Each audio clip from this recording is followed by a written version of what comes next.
Got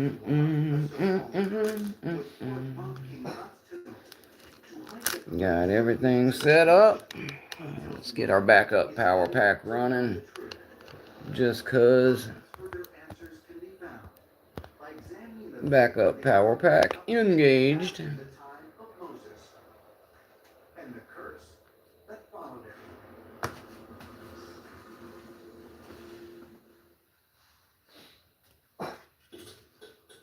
Make sure my chat is going to be all the chat and not that top message crap. No, let's see all messages. There we go. What's up? What's up? Just finishing my setup here a little bit. I'll have the screen up in just a moment. If you don't mind typing in the chat a little just to make sure everything's working and that you can hear me, that would be highly helpful to me.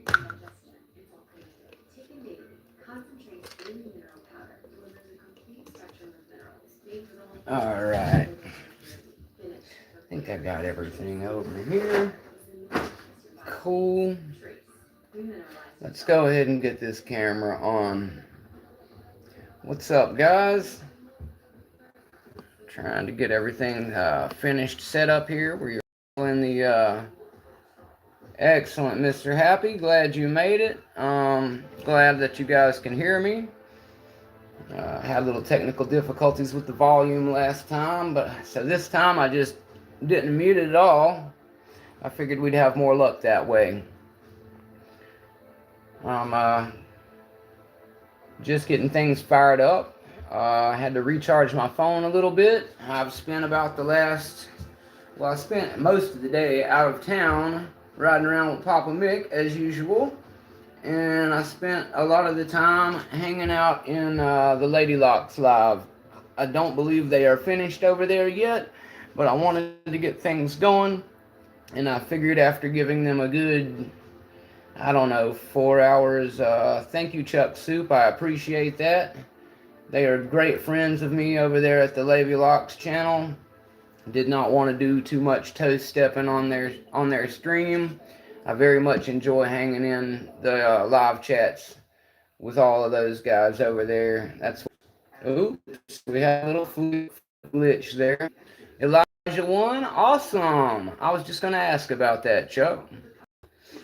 Yeah, well, that's okay, Chigwar Abderrezak. If I could pronounce your name or the way that you're spelling the F word, I might be concerned with that, but nobody really cares how you feel about that. This is my show, sir, so I got one of these for you and one on backup for whoever else you got watching and wanking. At any rate, this is a lock sport channel, sir, so if all you're going to do is talk mad junk, then you're wasting all of our time. Everyone here knows that Mountain Mick does not give any actuals about trolling or any of that stuff. You'll notice that I don't have anybody but myself set up as a mod. It's because I'm not scared of you guys. There's nothing you could say that would faze me. Hello to all my actual friends. The Lock Guy, Chuck Soup, GT Man. I know, let's see who else is in here. Snake made it over, Mr. Happy. What's up, you guys? I've actually got 3 packages to show you guys tonight, so I'm going to wait about another probably 5 minutes or less of BSing around and letting everybody get time to see that I'm live and get filed in over here. I will show you something we've been playing around with since my last one. Since we're waiting, I don't want to get too much showing off of what we got this time yet, but as many of you know already,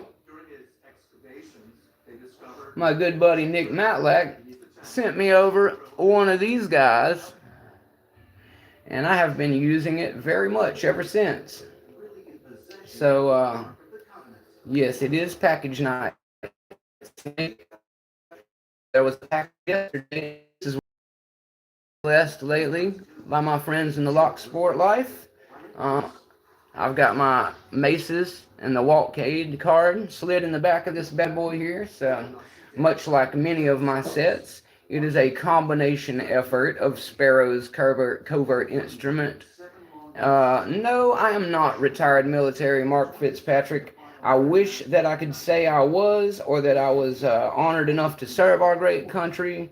Unfortunately, I opted to go to NASCAR Technical Institute and become a mechanic instead of taking the full ride scholarship West Point was offering me at the time. And by the time I was about 19 and wanted to voluntarily enlist, they had made a law where if you were ever accused even of a felony drug possession crime, you were not eligible for voluntary service. So, as I had a little unfortunate incident with a cocaine charge when I was 17, very small possession dismissed, but I was accused of it. So, I was not able to voluntarily serve this fine nation. Papa Mick, on the other hand, is a veteran of the Air Force. Both of my grandfathers, biological and the one that raised me, all served as Marines or in the Army. Well, Newstrom, I don't really care, if you think the story is true or not. I don't live my life in a way where I care about internet people trolling me about the actual life I have. My life hasn't been excellent, nor has it been pampered and sweet sugar coated while I sit in mommy's basement like some people. So you don't have to believe any of it, brother. But one day you might be reading about it or seeing it on the news. And when you're sitting there still sad and lonely and wishing you had got to know Mountain Mick and been a nicer guy, we'll get around to that then. So I wish you the best, sir. You can believe whatever you like. Oh, that's not true. There's always America's Most Wanted and small time TV news, sir. I've actually been on TV a few times before, so again, you're wasting your time here, Mr. Newstrom. See, the difference between me and you is people are here because they want to see me. You're just clinging on to my coattails and my B-sack. So unless you've got something positive to contribute to this stream, I would suggest that you just kindly go somewhere else where people like you. How about the big blue wrench for me to feed on trolls? Nola, I would love to give you that, sir. Let me see one of these times how I can set you up with that. And, sure, I'd love to let you bounce these fuckers for me, Nola.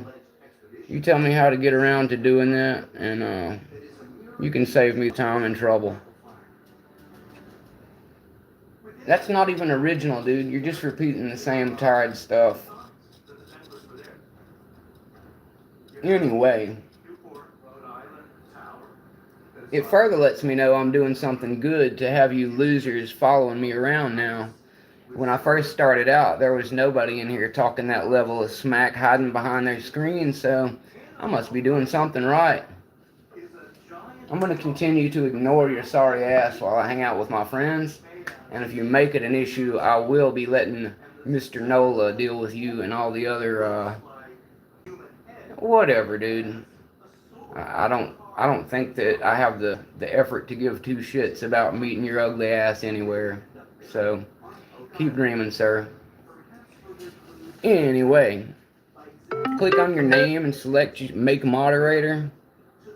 I mean, I'd rather do that. There you go, Nola. You can have, let's see. Let's give you standard moderator for now, Nola. You've always had my back. So, you can put these losers in timeout or whatever you feel necessary.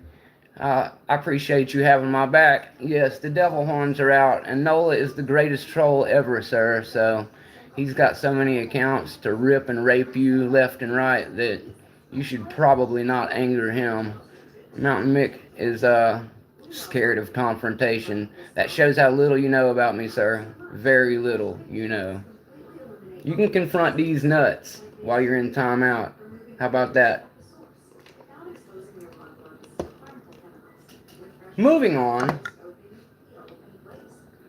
I'm happy to see that the rest of you are here and having a positive evening. Hello, Lady Locks. The Queen has entered the chat. I appreciate you coming over and saying hello.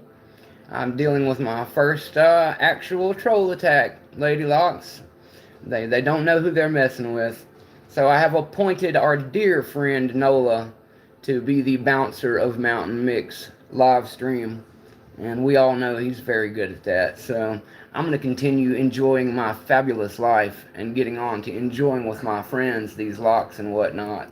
And Mr. Nola, my tip of the hat to you, sir, for taking it on you to do your thing. I know you take extra pride in it, so thank you, sir.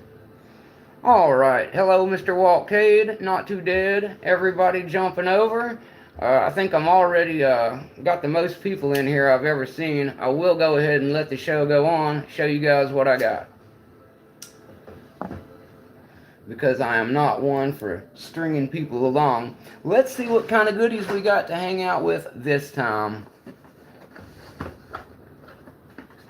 This first package here that I'll be showing you guys came from my good friend JadedArgyle over at Reddit. I sent him a message and maybe he'll be able to join us. I'm not sure. Some of these things are last minute and I don't always have time to get everyone over here. But I try to invite certain people that are involved personally. And that way maybe they can join in with us. But if not, he'll always catch it on the flip side when it re-uploads. I have pre-opened the packages but not went through them yet this time.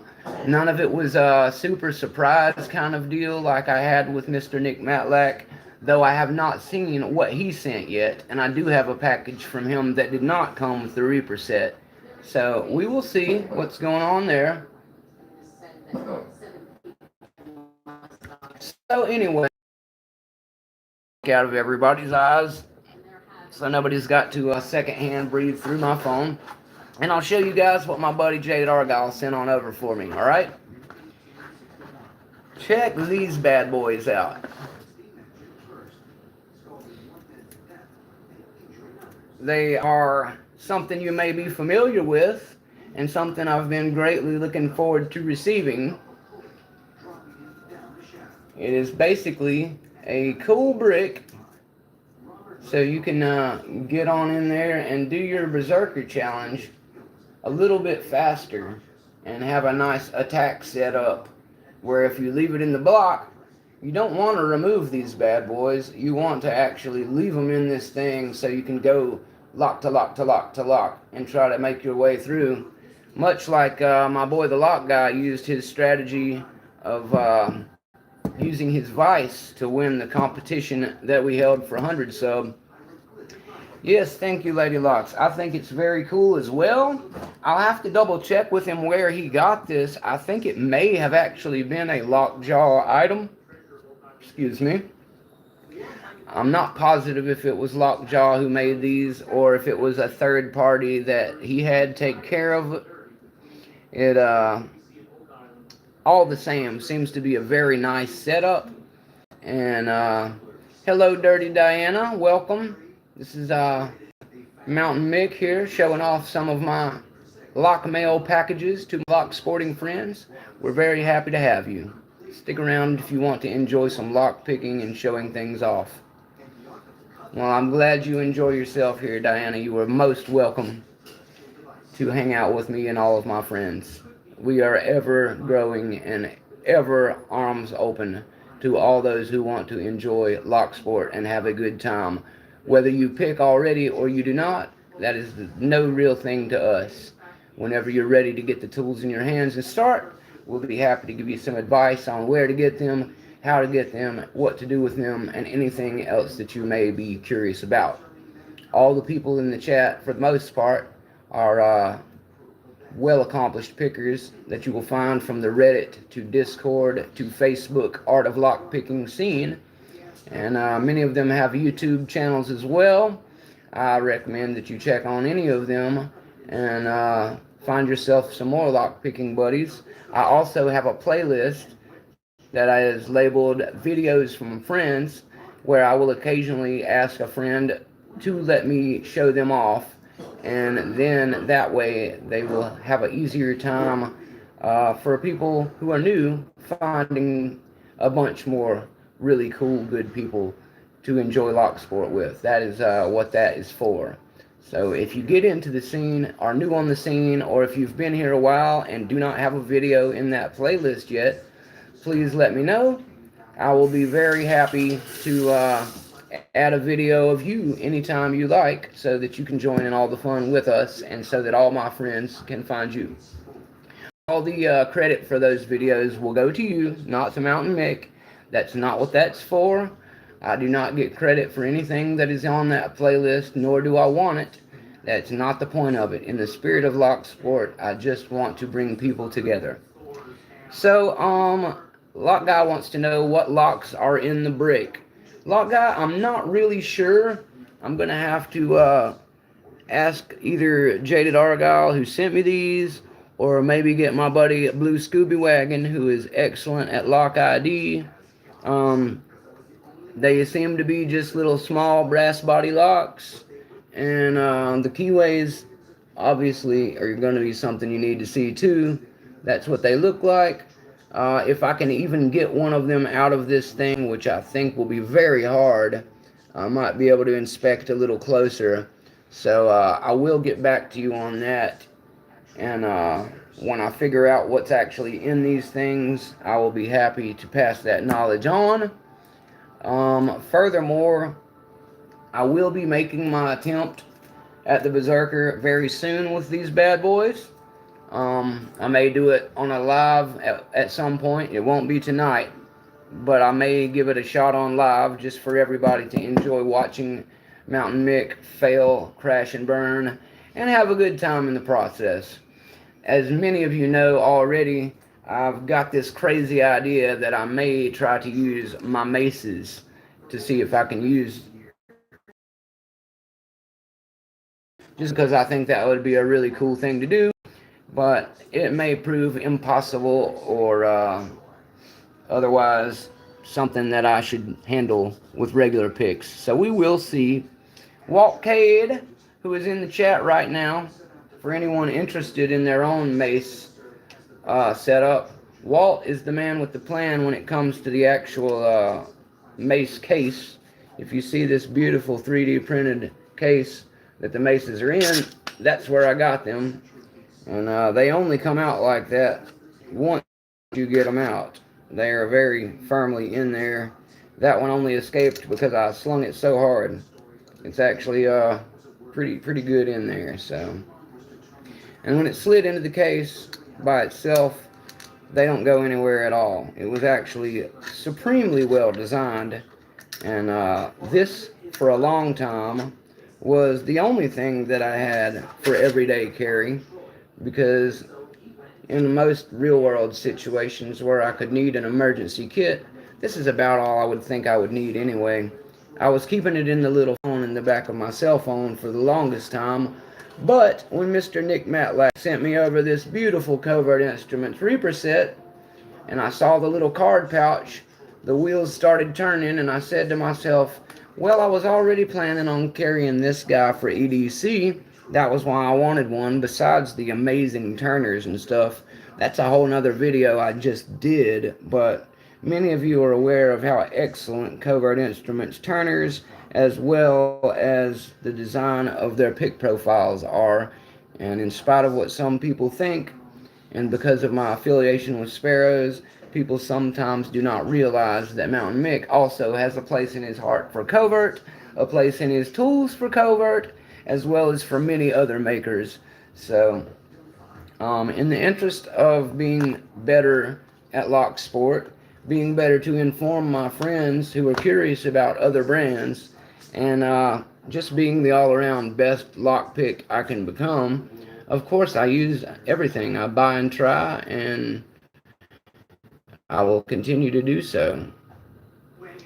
So anyway, the only other thing I wanted to mention before moving on about these guys here is that I will be finding a way to pass these along to someone when I finish using them myself. JadedArgyle used these to get his Berserker patch, and in the spirit of lock sport, I will not be hoarding these things to myself. The moment I am either completely defeated or completely successful, I will be finding a new home to send these bad boys over to, so that they will not just sit and collect dust. They will continue to make their grand tour and help someone else do their Lock Sport Berserker Challenge. So thank you very much, JadedArgyle, for sending those over to me. It is not the first package you've sent me, and I very much have got you added to the address book that I keep, so that when I do get some items I have cooked up with Mr. Happy produced, you will be receiving a gift package of appreciation from Mountain Mick. Mr. Happy, today, if any of you noticed earlier, sent me over some mock-ups of Poker Chip. He already had my first patch made and sent over to me. I love this thing. I'm going to have more of them made so that I could share them with some of you guys. And anyway, he made up a poker chip where this is on one side. And at one point, I had shared, I have my little duck guys that hang out in the back with my tools. And just draw a little attention and look really cool. This is my mechanic racer duck, and this is my motorcycle helmeted racer duck. And he and a lot of my people enjoy the ducks, so he also had sent me over a cool AI design of what it's a duck in Mountain Mick attire. It was really cool. I posted it a while back on my YouTube in the post section if you're interested in seeing that. But the poker chip design that Mr. Happy mocked up basically has the original on one side and the very cool rubber ducky design on the flip side. So I will be getting those made up at some point. And the patches, stickers, and poker chips will be something I take care of soon. He also has showed me that he can get one of those cool rubber stamps made up, so that when I package something for somebody, I can get a little ink and do the old quick stamp Mountain Mix symbol on it, just to make it a little more old school personalized. And I believe I will acquire one of those at some point as well, because I really enjoy personalizing things, especially when they are from my friends. And I will not be using typed up letters for that reason. I'm not throwing shade on anybody who does their business a different way. But as for Mountain Mick, I will absolutely be writing my own stuff legibly as I can, and then maybe sending a typed up version along with it because of my handwriting. But when I do send stuff, there will be a handwritten note, and I would love to get one of these stamps to be able to leave my Mountain Mix symbol on the letter or envelope, or both, as it were. Now let me see what you. Again, thank you to JadedArgyle for sending over the Berserker kit. Let's see, 20 different abases that I plan on using. Yeah, not too dead. I was originally going to use my good buddy the Red Bridge Butcher raids all kinds of Lovelock bridges and stuff. He tells me he has hundreds of the classic Brinks brass, which is one of my favorite quick open comfort locks. I originally was wanting to get 20 of these to do it with, and if for some reason I cannot do it with the little guys, I will get with him on acquiring some of these, and I will give it another go with those. And when I initially had made the concept of doing it with my maces, this was the kind of lock I initially thought about doing it with.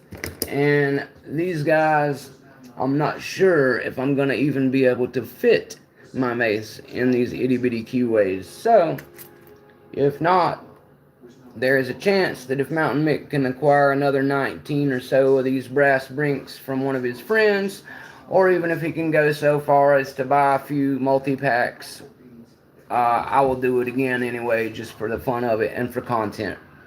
So let me see what else we got here.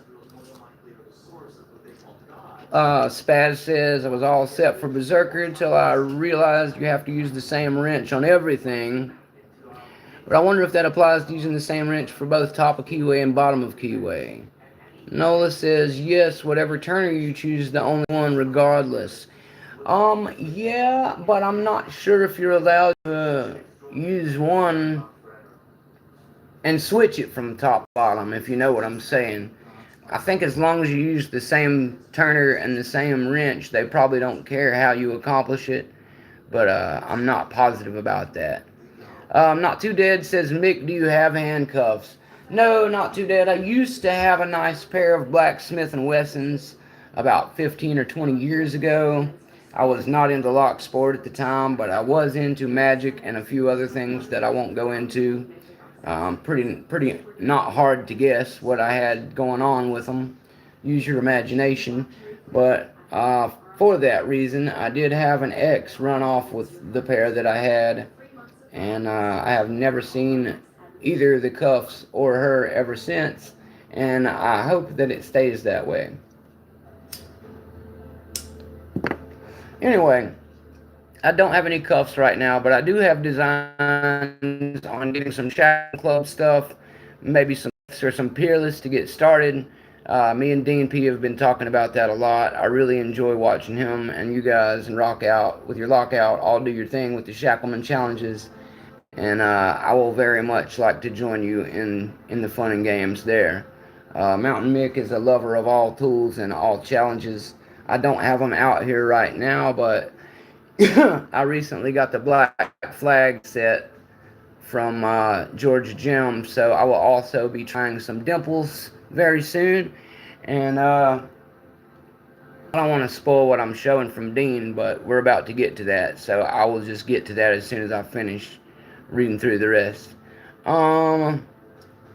Very thoughtful. Yes, Labs, we are all givers when it comes to lock sport, and Mountain Mick is no different. I very much like to pass on things, to trade things, and to share the love of lock sport any way I possibly can. So if there's any way that I can help someone's lock sport experience be better, especially with something that has been gifted to me, obviously, as many of you know, if it's one of my directly gifted items like this 1100 I got from Georgia Gym, that will be with me for life. But if, on the other hand, it is a lock that I purchased for myself, like this nightmare of a 7440 Abus, I'm not getting rid of that one until I open it. But the point is that it will be available for trade and swap, etc. I will be swapping this one over to Mr. Inferno at some point, as soon as I can get around to. He has expressed a desire to have one of the yellow ones, so I'll be swapping him for that very soon. Birch Tree has made it over. Thanks, Birch Tree, for coming out to hang out and watch my live stream. Birch Tree was one of the conversations with me, and if you don't know me well yet, feel free, please, to message me more. Mountain Mick will do his very best to make all the time he can for every single one of you. As I often say as my motto, I am not trying to make fans, I'm trying to make friends. So please, do not hesitate to approach Mountain Mick any way that you find available. I do answer all the time, and I do answer pretty quickly as I can get around to it. Nola says you can use the same tool for top of keyway and bottom of keyway, but you can't change to a different turner. Okay, so that clarifies that for us.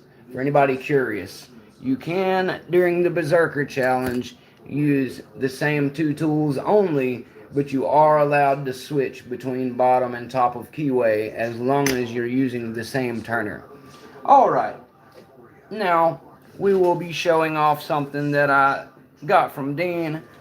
Mr. Dean P had a tool that he was no longer in super need for whatever reason, and he was asking me if the price he was about to list it at was a fair price.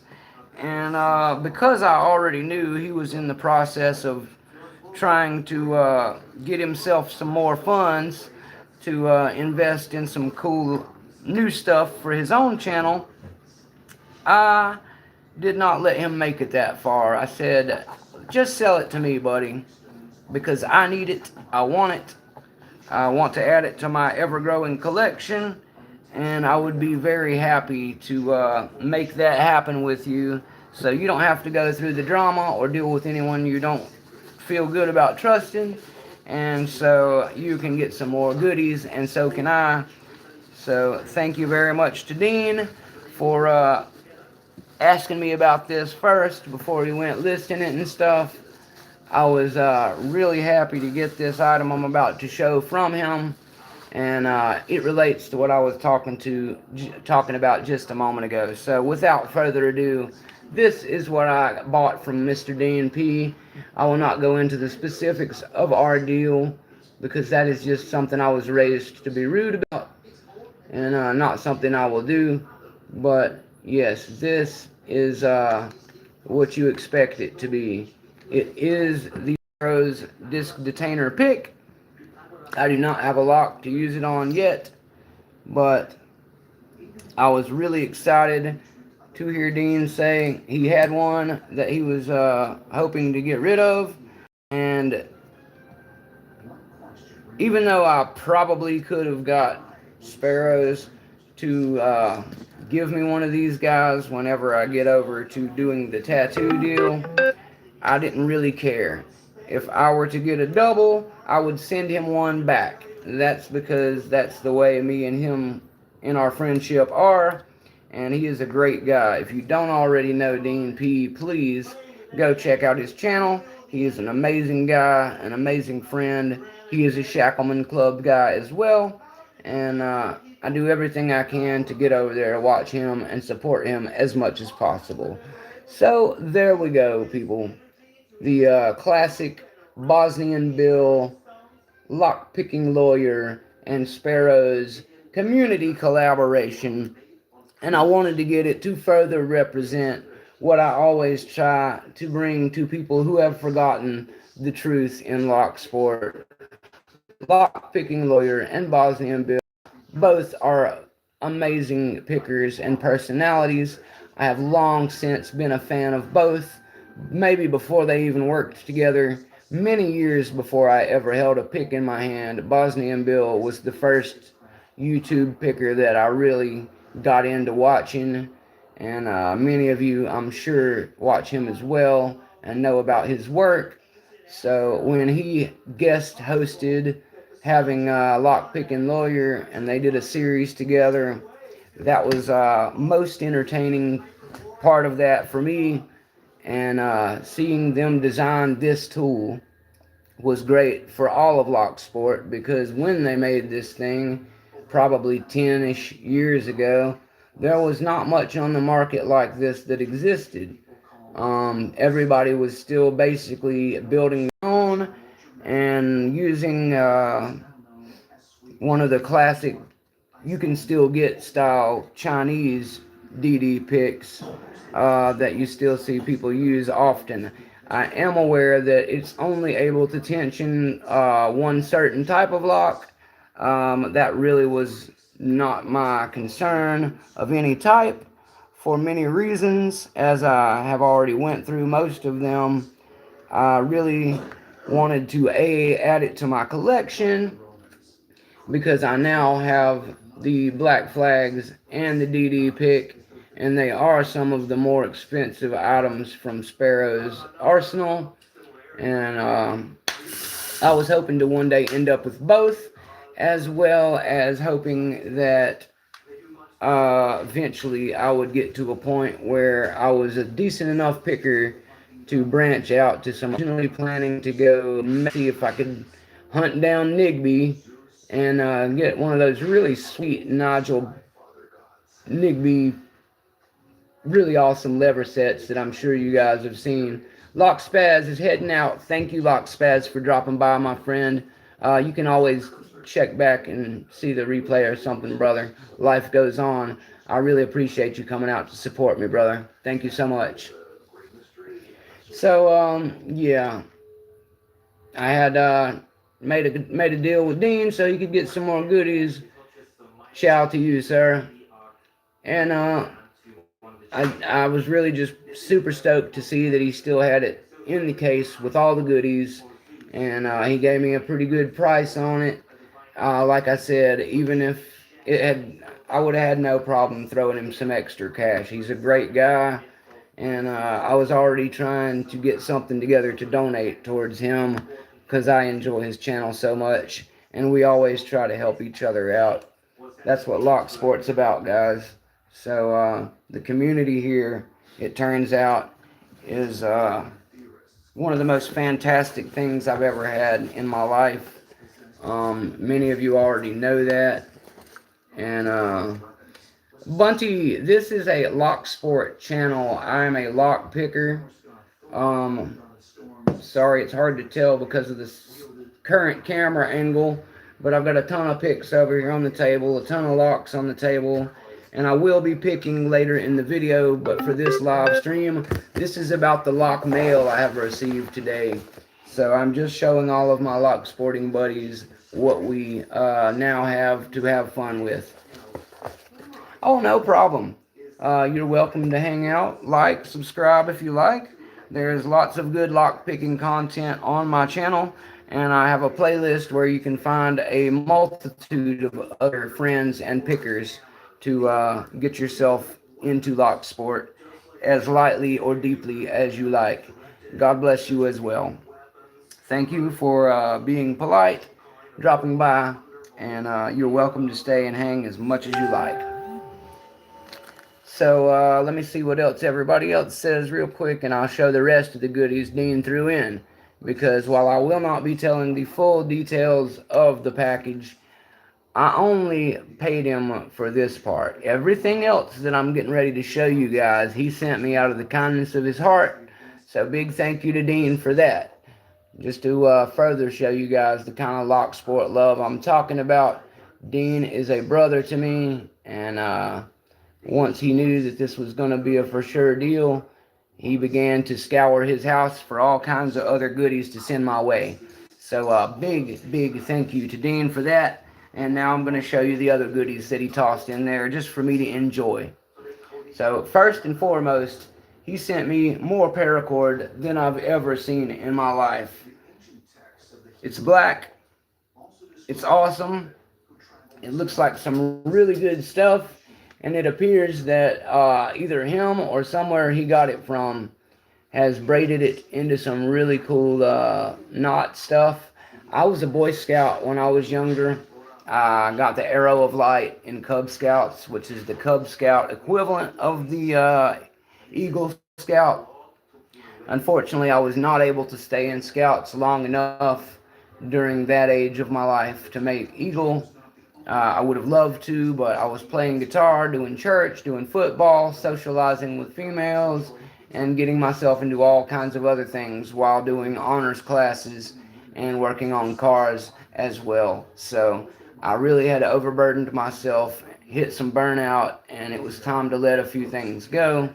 My family was going through a lot of things, and my sister and mom moving out of the state had a lot to do with it too. So it was just not meant to be for me to continue staying in there. But I still very much love and support all the Boy Scout operations that are the way they used to be. None of the creepy stuff. Clearly, Mountain Mick is highly opposed to that sort of thing. And also, I really love Girl Scouts, Girl Scout cookies. I love Trails End popcorn, and I'm a big fan of all that stuff. So I think it's great to show children hobby style stuff and life skills that will help them in ways that they don't necessarily always learn at school. Now, I will be using some of this paracord to add to my knife because, as I showed before, DNP accidentally sold this to me. Not directly. He had one of them. I asked him about it. And when I went to Walmart, they were selling them for about $9 or $10. So that was something I couldn't resist because when I flew here from Florida, I had to leave all of my blades with my wife. You can't fly with a knife, so I had to get me a new blade. This little blade is a great blade. It's basically a clone of a really expensive Benchmade bug out 2 micro or mini or whatever mini bug out they're calling it now. But that's like a $160 knife. At any rate, it does have a ambidextrous mounting side holes drilled for the pocket clip. So if you are a lefty, and I know many of my friends in the picking world are, the people over at Ozark thought about this for you, and they did put it on both sides. So you can use the open mechanism, the lock mechanism, the thumb thing, all of that is both sides. The pocket clip will switch. So literally, it is an ambidextrous knife. The blade comes super sharp. I almost gashed my thumb opening it with the thumb thing before, which is one of the reasons I've learned to just use the lock back. But anyway, this isn't a knife rock out or into survival type stuff and outdoor stuff and sear type stuff. For all of you who know what sear is. But anyway, paracord's really big into that stuff. And I've had a little lanyard that I had that came off of a vape attached to it, so I can wear it around my necklace or have it in my pocket with easy non-drop access. But at any rate, I will be swapping that out for some really cool paracord braided thing. And I really appreciate Dean sending the paracord over to me as a bonus. I have no idea what I'm going to do with all that, but I'm sure that between myself and Mrs. Mick, that we will find some cool uses for it. Now let's see what else we got here. Nola says Girl Scout cookies are second only to the godly butter cookies. Nola, when you say butter cookies, are you talking about the Dansk brand Dutch butter cookies that come in the blue tin? Because those are the bomb diggity. The ones we used to put in on our fingers like little rings. Yes, Nola, I'm glad that you know about that, sir. The Dansk brand, mwah, fantastic butter cookies. I'm very much a lover of sweets. I've always had a sweet tooth. And those butter cookies are something that my grandma had at the house literally year round, as well as those really big tins that have like the Pyralines and the double dip chocolate ones and just a multitude of other good stuff. But butter cookies are fantastic. And I'm also a big fan of pretty much every Girl Scout cookie. If I had to pick a favorite, I would probably either go with the tag-alongs, which are the little peanut butter ones with chocolate coating on the outside. If you have problems getting Girl Scout cookies, only 2 factories in the U.S. make them. One of them is owned by the Keebler Corporation, and Keebler, for that reason, has a lot of very similar products. Also, recently, Great Value, the Walmart brand, has begun to produce some knockoffs. So, anyway, yes, don't worry. I am a Samoa man, Nola, but they call them Caramel Delights now because of wokeness. And some people don't realize those cookies aren't the same. A Samoa and a Caramel Delight are not the same. They're very close, but they're not the same. One has milk chocolate. The other has dark chocolate. One has more coconut than caramel. The other has more caramel than coconut. Trust me, I am a Girl Scout cookie fanatic. Dean P., I am literally in the middle of showing off your package. Pun intended, sir. But you missed the part where I was showing off the main event of the package I got from you. But since you sent it, I guess there's no real reason to show it to you too much. And I also showed the big old Strip-O paracord real quick and talked about the knife that I bought because of loving the one you have. So I am going to continue showing the packaged goods from Dean P. Dean P has joined us in the chat, so I'm glad he made it over. Naturally, I sent him a message like I do anyone involved beforehand, and I'm sure he was just a little busy till now. Exactly, Nola. Showing off packages is usually for the OnlyFans portion of the channel. So we'll keep it PG, maybe PG-13-ish for now. All right, so what else did DNP send us just out of the kindness of his heart? Well, for one, he sent me another one of these bad boys. This one looks like it is another wafer style. The wafer that I currently have is way super easy, and I don't expect this one to be too much harder, but I still really much enjoy playing with a wafer and keeping practiced on these. So at any rate, I will continue to use this lock and open it. I will try to pick it in hand at some point in a little bit, but as I may have mentioned to some of you, my vice is our current camera mount. This is my usual camera mount, if you can believe that.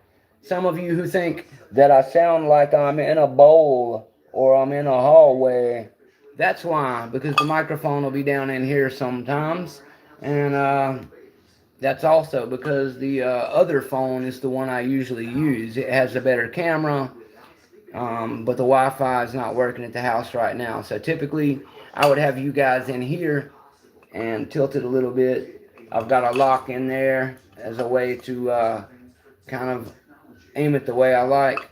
But yeah, locks are useful for lots of things. So that's part of the addiction. They're literally everywhere in my house. With PG-13 rating, guess you have to be quiet. No, Nola, we can always try to do some quality editing in the aftermath, sir. Now that you have some, status with the blue wrench in Mountain Mick World, you can help out with putting yourself in timeout if you feel the need. Anyway, Not Too Dead says raking is the way. Uh, Yeah, raking is good for lots of things. Mountain Mick is very much an open channel, so there will be no rake shaming in the Mick world. Raking is an absolute, definitive skill, and at the end of the day, opening the lock is what we're after. Look at this cute itty bitty that Dean sent over to me, guys. It's a Keystone brand. I saw a couple of mini me's like this in the Lady Locks chat earlier. I really like these little guys. I'm glad you sent this to me, Dean.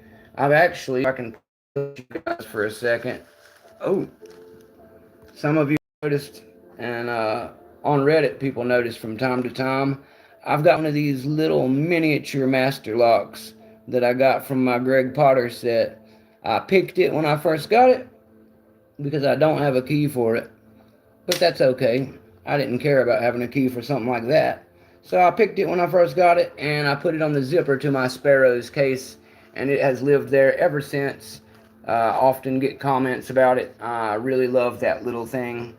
And anybody who watches my channel knows that I like to use Master Lock and American stuff quite a bit. I'm still kind of noobish. I've only been in the game for like 2 months, so I still need something to stroke my ego a lot from time to time and keep me reminded that I can open some things and that I'm not the world's worst picker. So yes, we've got the little Keystone lock with key, and I really appreciate you also taping it in there for me, Dean, so it would stay in its home until it arrived. That was a boss move, my guy. I'll have to remember that one when I do some sending things out myself. But yes, we have the mini Keystone lock. It's brass. I'll be shining this little guy up, giving him a little bit of 3-in-1 love and all that good stuff soon. Look at this beauty that Dean sent over to me, guys. It is a Royal brand. I really like this, Dean. What kind of lock is in this one, Dean? Do you remember? It looks to me like it's warded. Is this a warded lock, Dean? Do you remember? Nola says I'm actually working on a short story called The Serial Rakeist. Rakeist. With a K. I have a lisp a little bit sometimes because of my jacked up teeth, guys. So if you heard me wrong on that one, I apologize. but I assure you it is the word rake with a K and then an ist. Let's see what else you guys are saying really quick.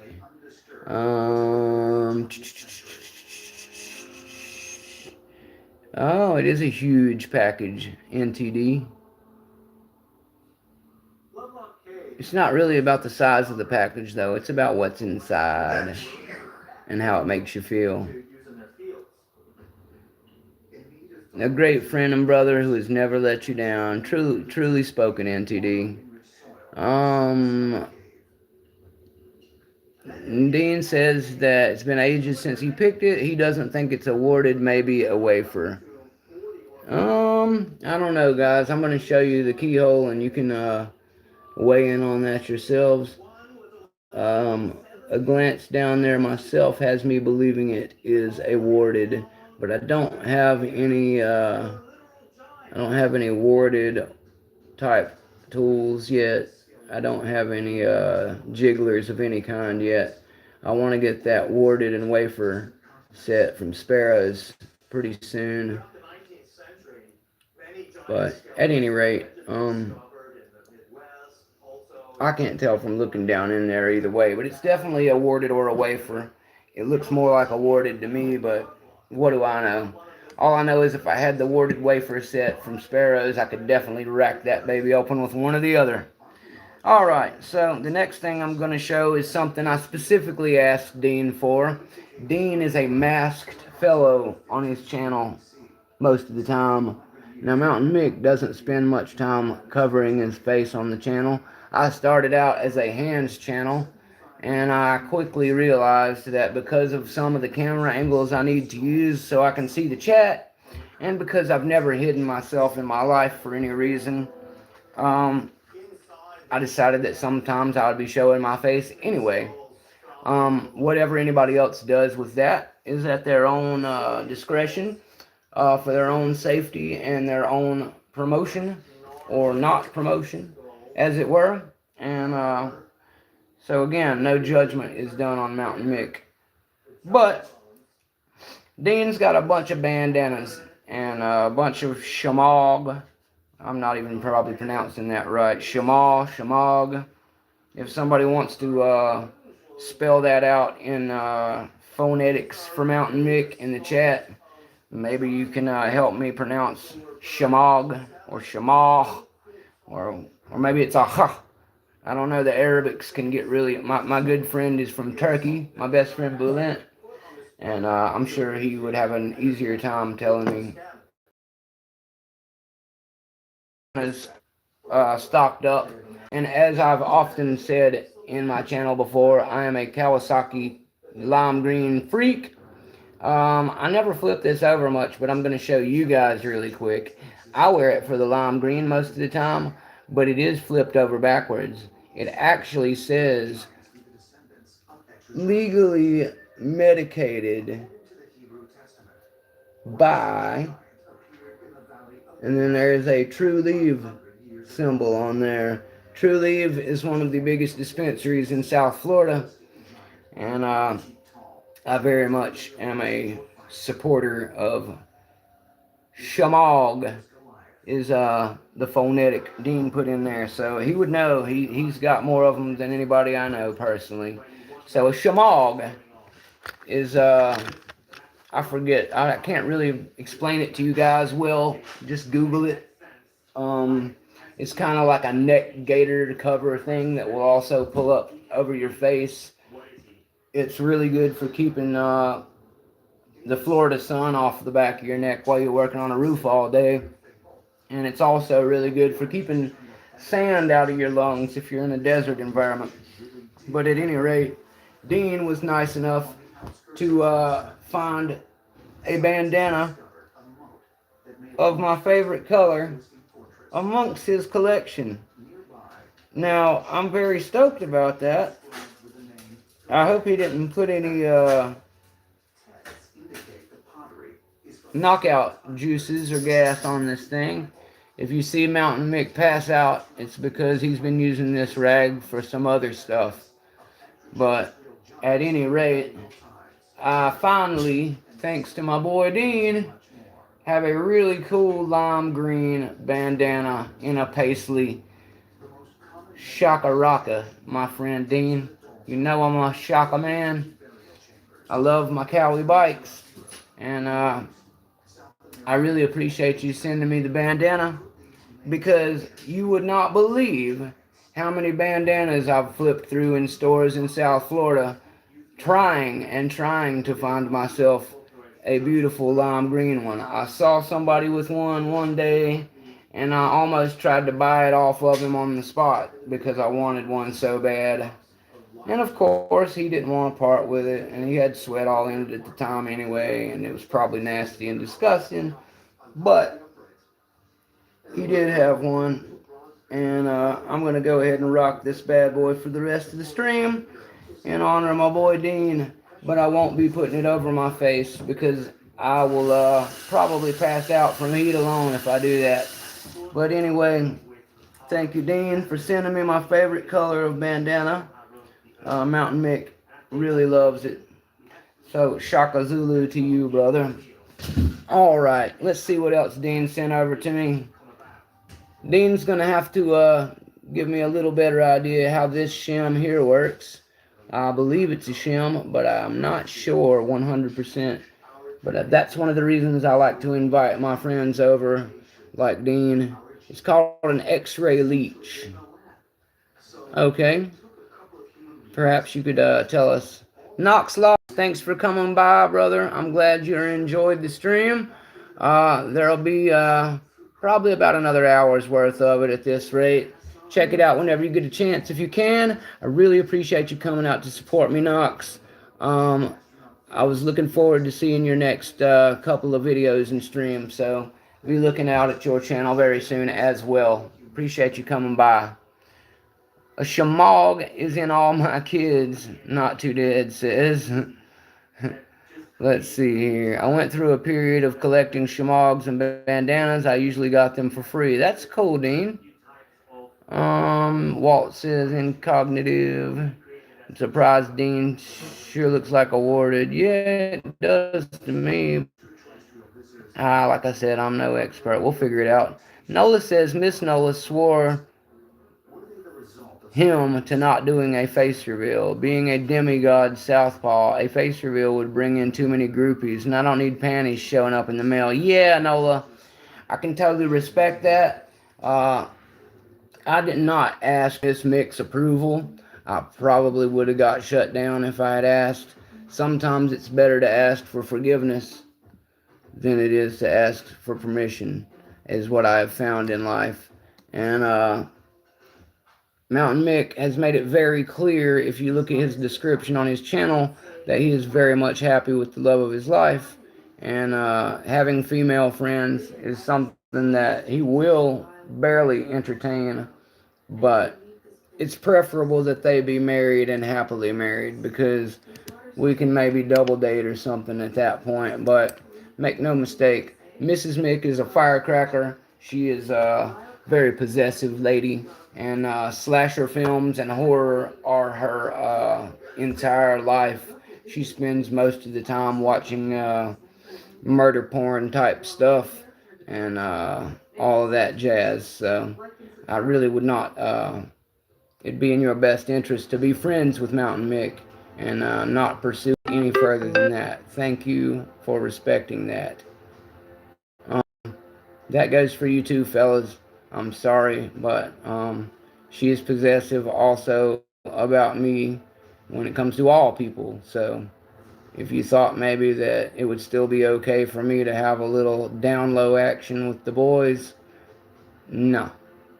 Not that I'm into that anyway. I just wanted to make it clear that even if I were, she would not be having it. So Mountain Mick is off the table.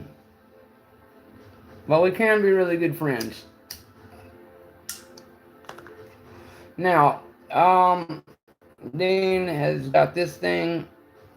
Troll your funeral when you ask for forgiveness and not permission. Go for it, Nola. Absolutely. We have wakes in Irish tradition, by the way, so it's not going to be a funeral, brother.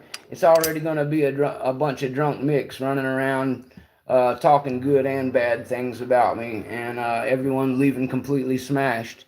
And hopefully they will torch my corpse at the end, whether it be in a boat or on a funeral pyre or whatever. But I am hoping to get the classic Viking treatment of that type. So you've heard it here on Mountain Mick Live. If it ever becomes a thing, please have a big wake in my honor. Let everybody have a good time. Sing songs, dance with each other, live, enjoy the life you have left. And, keep a little piece of Mick in your heart, and I'll keep a little piece of heaven waiting for you if the good Lord allows. So, Nola, if you want to troll my wake, absolutely. I hope you outlive me and get to do so, because that's what I hope for all my friends. Now, let's see what's going on. Not Too Dead says, I'll do the fireworks. Absolutely not too dead. As I said, I am a firebug / pyro. I have been all of my life. Even as a water sign Scorpio, I am crazy about the flame. So, if you want to set some stuff on fire at my funeral or wake, then by all means, guys, line it up. Valhalla indeed, Nola. Valhalla. So, I'm going to show off the last couple items I got from Dean, and then I will move on to the big old box of stuff from Nick Matlac. And then I will do some picking. Dean sent me over a classic. He said he had a bunch of these laying around, and I told him, dude, I'll still take one. I love them. I collect them myself, and it'll just be one more thing that I like. If it makes room for you, I will make room for it here for me. So, as some of you may or may not know, this is the classic offender, the Matlac number 3. Numero 3. The Matlac number 3. I probably have a few of them around the table now. I have some 3-ups, and it came with 2 keys that I really seriously doubt I'll ever need. But 3844 is the code on this one. And there is the bidding for all of you, for all you bidding junkies out there who are dying to see the bidding of every key ever. There's my new Matlac number 3 bidding. So you can see from the bidding alone that one fell swoop of any decent rake should probably open it as good as this key. Mustang, what's up, brother? Mustang says, I just ordered my dog legs and Jimmy Longs. If I were you, I would order the Moki Pick Reverend set, Moki Pick Minimalist set when they are in stock. I saw the big sets sold out. Yeah, I know. Mustang, I don't have the money right now. And thanks to all of this trade BS that we will not go into for obvious political don't talk about it reasons, let's just say that when it comes to tariffs, it's really screwing up the mailing and picking world of all of our buddies. So I will be networking with some of my buddies across the pond and probably have to abandon the Lock Pickers Bench plan and get one of my good buddies in the UK to middleman me a package of Mokies, because I think my good buddy Elroy's Toys bought the last of the lime green handles because I saw him get his, and I'm happy for him because Mick's not one of those weirdos, guys. If you get something that Mick wants, Mick is happy for you. Mick wants you all to have good things and have good energy and successful lives. You know, if I see you pull up in a car that I've always liked, I'm going to dap you up and see if I can go for a ride with you. I'm not going to be one of these pathetic haters who's like, oh, he's got a car now. That's weak sauce, my friend. You should always uplift the people around you. If you need to stand on their backs to get a lift up, then you're the wrong kind of person and you need a better skill set. Moving on, 3 Days of Darkness has a retracted message. Tell us what's on your mind, 3 Days.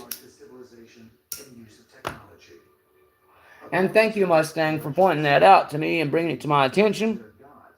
A couple of my friends recently let me know in the Reddit world that it is confirmed Moki Moke Workshop is not doing America right now because of all of this BS we got going on right now. So I'm gonna have to enlist a couple of my comrades across the pond to make my dreams there come true. But that's all right, because between my good buddy Q and my good buddy Neil W and a handful of my other good friends over there, and Richard and the army of Welsh and UK pickers, I'm sure that I will be able to find someone willing to help Mountain Mick acquire himself some moke.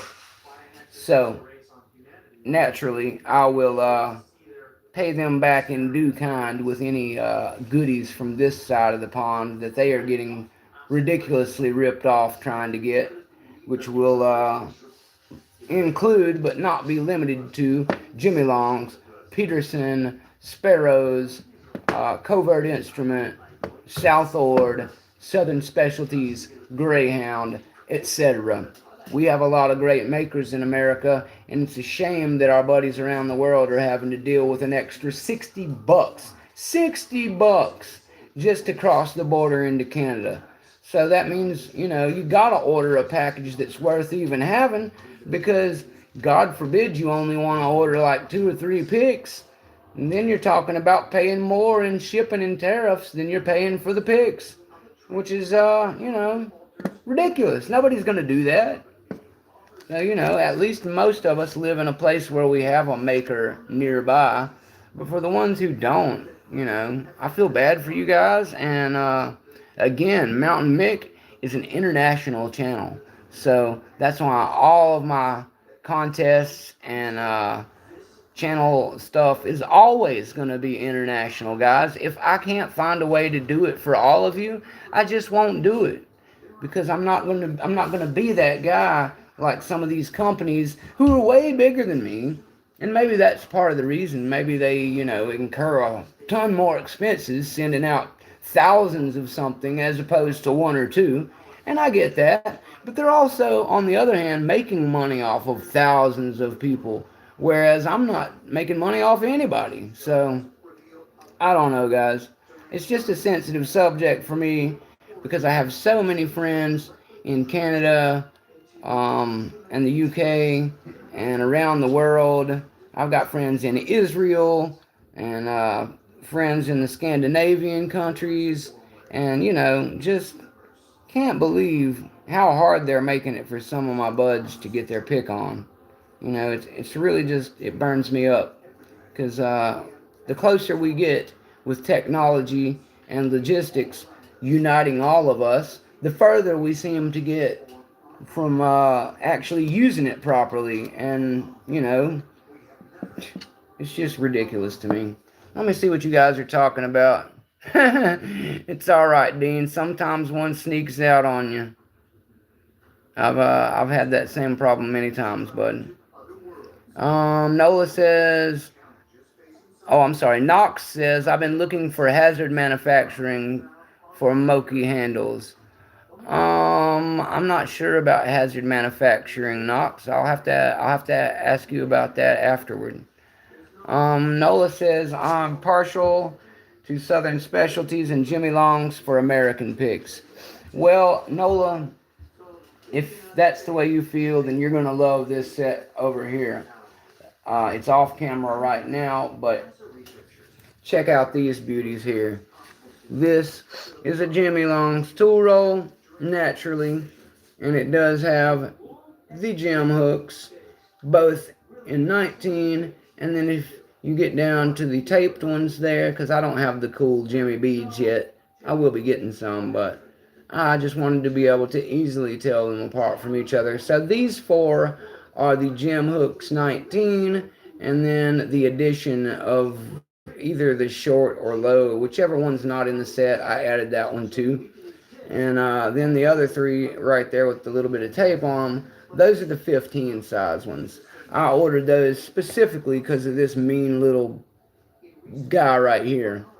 At any rate, I'm glad I did, because these are some super high quality fine instruments. You can't really, for your money, do better than Jimmy Long's, in my opinion, especially if you're in America and don't have to get your face ripped off by these new tariffs. But at any rate, all the research and development that Jimmy put into these things, the V5 is next level elite quality. I'm a handle snob. I have double XL glove size hands. This is what a Jimmy pick looks like against my big paws, just for anybody curious why I'm saying that. See, even a Jimmy Long's will only make it to the first knuckle on my middle finger, when it's in the palm of my hand. So, again, I do have pretty big hands for a little Irish dude. But these things, the feedback in these is so good that it kind of scared me a little at first. I was so used to using my rubber handled 25 size sparrows, more like this, which I still love using for workhorse pick that I can easily replace and that I can bully the crap out of locks with.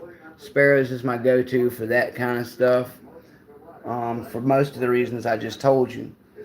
And excuse me, I'm really fond of my Jimmy Longs as well.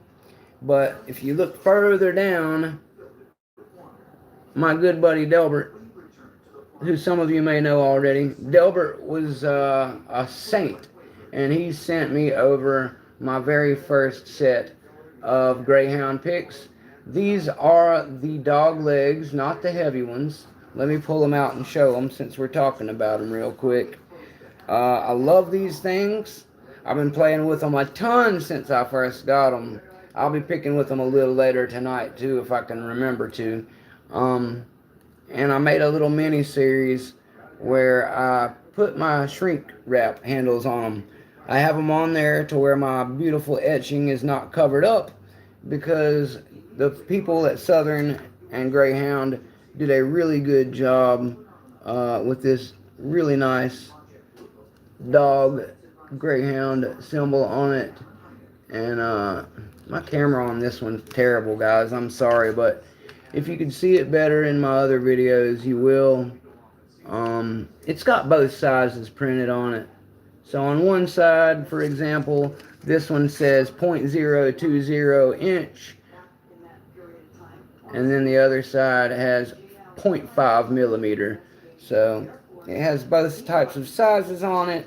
They're super comfy anyway when you're picking with them, but I'm a handle snob, so I upgraded them this way. It is also fair to mention that Greyhound himself told me his personal ones have the 44 Delta cloak upgrades on them. He uses the ones like he would use on, I guess, the Echelon set or multi-pick. I'm not sure which, but in either case, your classic popsicle stick size is going to work on those things. And that's an option I hadn't even considered on those picks when I put these on. Maybe I'll upgrade them in the future. I have not decided as of yet, because I'm honestly really happy with the way my shrink tubing job turned out, and I think I will be leaving them the way they are for quite some time. I picked with the 25 a lot the other night. It is the pick I'm trying to use to get this angry little lock open. So whenever I do get that one open, you will be seeing me most likely use my Greyhound dog leg for that job. The little notch in it and the low swoop make it perfect for what I'm trying to accomplish in that lock. And for that reason, I have become very, very pleased with using it. Not just there, but on lots of stuff. But that's absolutely what I'm focused on using it for there. Now, since I mentioned the Delta handles, it's just fair to also say that I did coat one of my FNGs. I actually coated all my FNG. The other one's in the other case. But I didn't put it in this case because I've already got the same profile in a Reaper handle now. However, I thought it would be cool, besides having my maces in my EDC, to have the quint rake in here. I've got another quint rake over here that I still having my home set. So I wanted to just add one little rake option to this bad boy for me on the road. So let me get back to showing the little bit of things I still need to show from Dean's package. See what you guys saying real quick.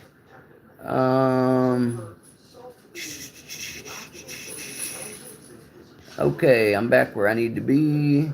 Partial to Southern Specialty and Jimmy Long's. Yes, they are both great. Bi-weekly giveaways are global and getting crazy in price. Yeah, that's what happens, Knox. I don't have my giveaways going that often. I'm not big enough for that yet. And I'm trying to keep things at a rate that I can handle them right now. I'm still struggling to make sure that I can afford to do all the things I promise people. But for the moment, everything is still on track. So I just don't want to get myself buried and turn into a guy who can't keep his promises. So I really, am a word is bond type of guy. So let's see what else we got here. Do what is best for you. You tools don't compensate for skill. You don't need Snap-on when Harbor Freight will get the job done as well. Exactly, Mustang. I'm a firm believer of the same spirit. There will be certain specialty tools from Snap-on that I might go ahead and invest in if it's going to make me money. If it is not going to pay for itself by being a really great difference, I'm not going to buy that stuff, dude. I can open the same, car bolts and nuts with my Harbor Freight tools as any of these guys with Snap-on that cost 20 times as much. And I'm not exaggerating for those of you who aren't mechanics. They literally are 20 times as much for something like a simple ratchet set. I will not be paying for that. I got a family to feed. My tools pay for themselves really quickly when they're Harbor Freight. And they're right around the corner with lifetime warranty. So if I break one, I'll walk in. They don't even say anything. They shrug their shoulders and point. Bam, I got a new one. And even if I didn't, I could replace it for dirt cheap. And the Quinn set that I got from them is fantastic. It's outstanding. I would recommend it to anyone, even for using it on a professional, everyday level, not just a home hobby level. Moving back to picking and Dean's stuff here. Nola says, Greyhound did an amazing job with the dog legs. He combined two favorite profiles. Yes, I agree. The low reach combined with a monkey paw. Exactly. Dean said it in the next comment. The low reach and the monkey paw added together was genius. And I want to get the elephant trunks because it's similar to a monkey paw, and I'm a big fan of both. I want the rest of the monkeys as well. And I'll probably get some heavy ones at some point, just because I got the regular dogs to start with, because I've been spending a lot more time in European style keyways, and my sparrows already cover most of my bullying 25 needs. But let me finish showing you what Dean sent me. There's a little bitty strip of some sandpaper in here. I'm not sure if he sent that over for fire purposes, or just to help stuff this thing, or for the purpose of sanding down some of my picks if they have rough edges. But either way, I will make use of it. It's for matches. Oh, okay, I understand, Dean. I haven't got everything out of the package yet. That's probably would have made more sense if I did.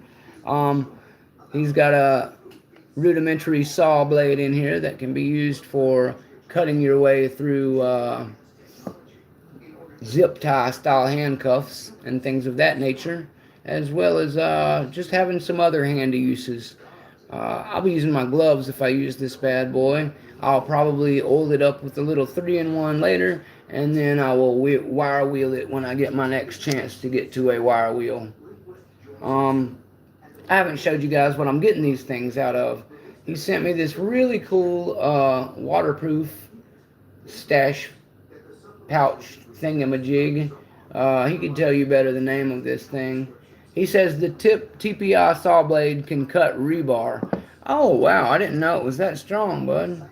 But yeah, it looks very effective. I'm glad you sent that over. Mustang says I asked Greyhound what's better, the dog leg or elephant, and said that is an evil question. Yeah, well, that's the thing about asking him, Mustang. It's kind of like asking to choose between your kids when you're asking Greyhound that question. You know what I mean?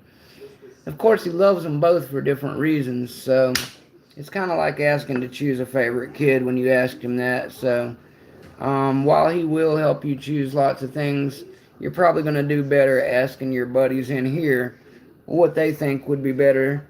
And again, as I was telling you, it's really good to know what's in your kit and what holes you're trying to fill by getting those. So then you'll have a better idea what you still need. The string is Kevlar and can cut zip ties, and also has a glass breaker bead. Oh, okay. I'm still trying to get all this stuff out of here. Oh, okay, cool. Oh, alright, I see now, Dean. So, there's some matches in here. I don't know a lot about the matches anymore. I don't know if these are just regular matches or strike anywhere, or if they're the kind that work when they've been wet a little bit or what, but at any rate, I love these type of wood matches. My grandfather always had one of those jumbo boxes of the wood matches. Okay, just regular ones. Cool, Dean. Thanks, bud. Yeah, like I said, I always like to keep that kind of thing around for emergencies, Dean, so thank you. I am definitely very much a seer and a survivalist type guy, so again, this isn't all the type of stuff some of you lock sport guys enjoy, but me and Dean do, and I appreciate him sending this stuff over me. Dean, I really like this, my guy. Thanks for sending this over to me. It's kind of like a box cutter blade, guys, but it's a little smaller. It says it's dermasafe.com, and I think it may be like a portable razor type thing. Yeah, exactly, a dermasafe razor. So yeah, thanks for sending me that too, Dean. I really dig this kind of stuff, and like I told some of the guys earlier, this was not part of our actual deal. This is just some stuff that you included for me out of the kindness of your heart. And for that, I thank you, sir. Thank you very much. Dean was also telling me that this guy that has all this cool stash stuff, it has this little loop on it. So basically, you can hang it off of your belt if needed. Oops, I pulled one of the little things off of it. My bads. I'll have to fix that. But yeah, the idea is that you can stash it down your pants if needed for whatever reasons that you may require, whether it just be hiding your money when you're going through a dangerous part of the neighborhood. The main streets of West Palm, trust me guys, can have a lot of various reasons for urban survival tools. I spent a lot of years homeless, and for that reason, there are certain things that you think about and encounter that the average everyday person will never have to deal with. And I pray for all of you that you don't. But because I do and have been in that position, it is something that makes me think about certain things a little differently. So thanks again, Dean, for sending this little package over to me. I really appreciate it, my guy. And the last thing to show off from Dean's package is a little sticker swag type of thing. Dean is like me. He loves to collect stickers, poker chips, and all that cool swag. As I told you guys in the stream earlier, Mr. Happy has helped me. Red Bridge Butcher, my boy Blake, originally designed this with AI based off of some of my own images. He even got my little triquetra symbol. Those of you who know me from the earliest days know that the Irish triquetra symbol there was my first symbol that I was using. So he incorporated that into there. Mr. Happy had the patch made up, and I will be having patches, poker chips, stickers, and a handful of other things made very soon, so I can I'm a silver spoon boy that doesn't know about struggle. Newstorm, are you still here? Like, you might as well subscribe, my guy, if you're gonna hang out with me. And as far as silver spoons go, my friend, uh, I don't know what you're talking about. Have you seen my teeth? You know anybody silver spoon who doesn't have veneers or braces or something like that, sir? Have you seen where my teeth were? I don't even know why you're still here on my D, dude. But anyway, I'm in a fucking trailer right now, my guy. Like, what kind of silver spoon have you fucking been smoking your shit out of? You're probably sitting in mom's fucking attic right now on a 4 fucking story building gated community hiding in your fucking sleeping bag, dude. Come in here with that shit. I'd hate to have to sick Nola or DNP back on you again for trolling the shit out of me while I'm having a good time with my friends. Come on, dude. Silver spoon. The furthest thing from it, sir. The only spoon I ever kept close by in my life was when I was junking it out, dude. And I had to beg on the side of the street with a sign to get money for that. Things that you will never have to live through or hopefully never have to understand. So, you know, you're probably not even old enough to understand that, dude. But I hope you never see the horrors I've actually lived through. Moving on. Little man, meet me, blah, blah, blah, blah. You know, I've had about 6 people tell me that same thing today. You're all the same, dude. All of you. Move on, dude. Anyway. Thank you, Nola. What a wanker, dude. I'll come meet you and find you. What? For what reason? So I can teach you about life and lock sport? Because otherwise you're wasting my time. You know, I have actual things to do with my life. I have a wife and a family, dude. I'm about to be 39. If I wanted to be gangbanging and punching people and shooting at people and dumb shit like that, I'd still be in the streets of West Palm, homie. Some of us have evolved past living like monkeys. We're human beings, and we should act like it. Grow up a little, dude. Lockdown, what's up? Not a whole lot, dude. Just getting trolled a little bit, but Nola the Great is taking care of that for me. That's why you see he's been endowed with the blue wrench of power. Thank you, Nola, for trying to have fun. But yeah, dude, I don't care nothing about that, dude. Meet me in real life. I've been met by real people my whole life, sir. I just had to tell a bunch of bums in an MMA chat earlier. They were trying to talk smack to me about the whole Rampage's son thing where he beat up that wrestler guy.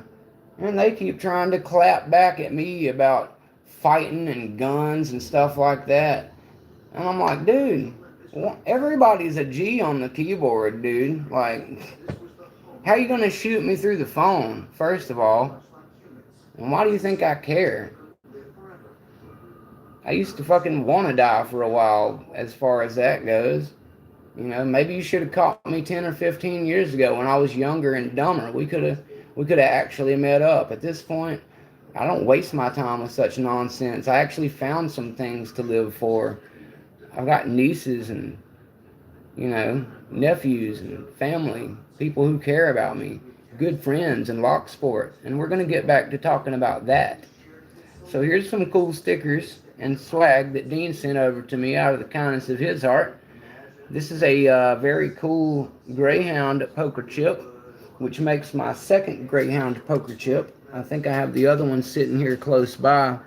So, out of the love of lock sport, I will be choosing whichever one of these bad boys that I like. And the next package that I make up, somebody will be the proud owner of a Greyhound poker chip. Since Dean sent me this one, I'll probably keep this one. The other one came with the set Delbert sent me, and since I'll still have the tools Delbert sent me, I think what I'll do is pass along the poker chip I got with those and keep the one that Dean sent me. So, yeah, somebody will be getting a cool Greyhound chip from one of the Mountain Mick packages soon.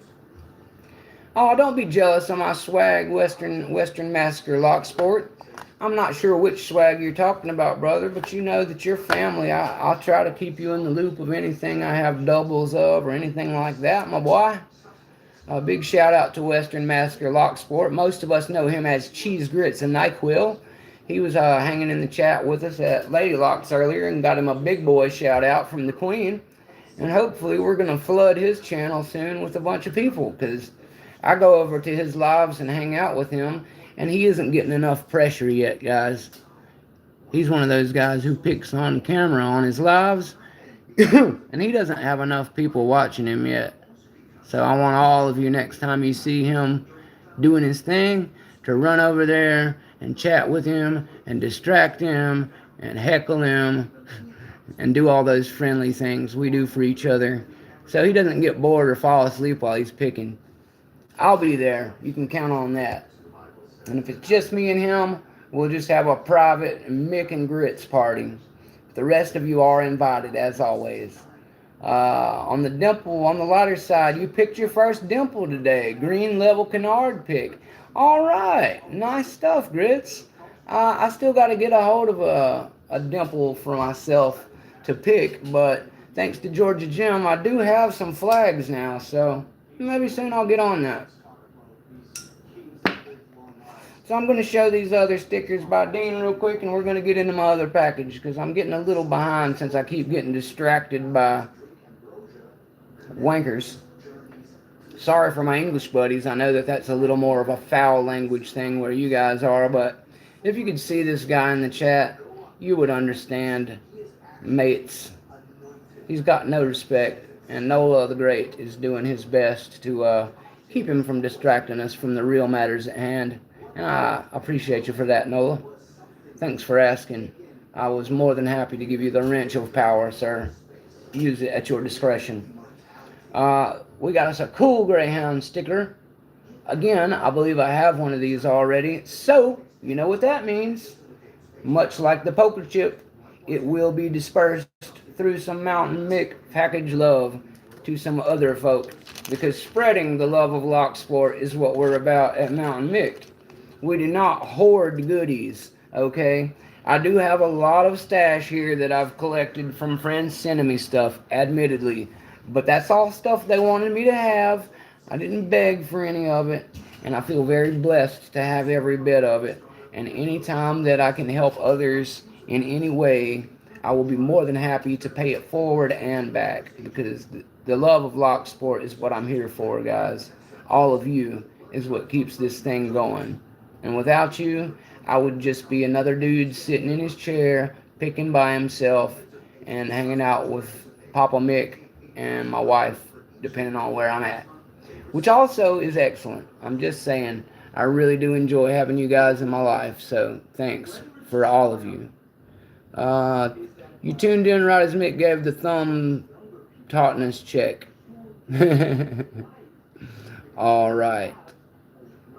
Let's see. Thank you to Nola for sending the tie. Yes, appreciate that, Nola. I always forget that if I give somebody the wrench, they can drop the actual links for people. So I appreciate that, Nola. I'll try to sprinkle a few more wrench holders in the future, guys. Nola was dubbed the first of many, and I appreciate him taking care of it for me tonight. I had not realized Mountain Mick had grown to the level it had where we have random hecklers now. That's my first time, and that's just a good sign for us over here is what I'm told. I think the usual rap beef guys tell you that if you have more haters, you're doing something right, or some crap like that, so I guess we're doing good over here. Whose sticker is this, Dean? Is this from Conky? Or is that somebody else's sticker? If one of you guys recognize this one, will you confirm for me?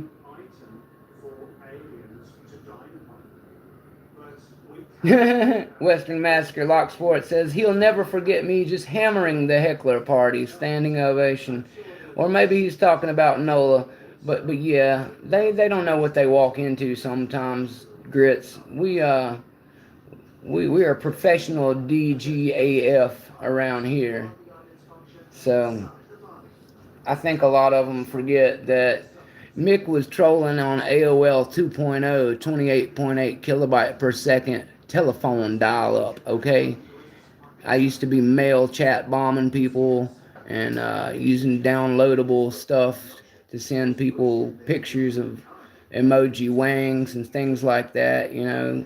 I remember when Anarchist Cookbook was a PDF download and you could find it anywhere. That's the day I'm from. Anyway, one of you guys know what this sticker is? Dean, you still around here? I think it may be one of Conky's, but I'm not sure.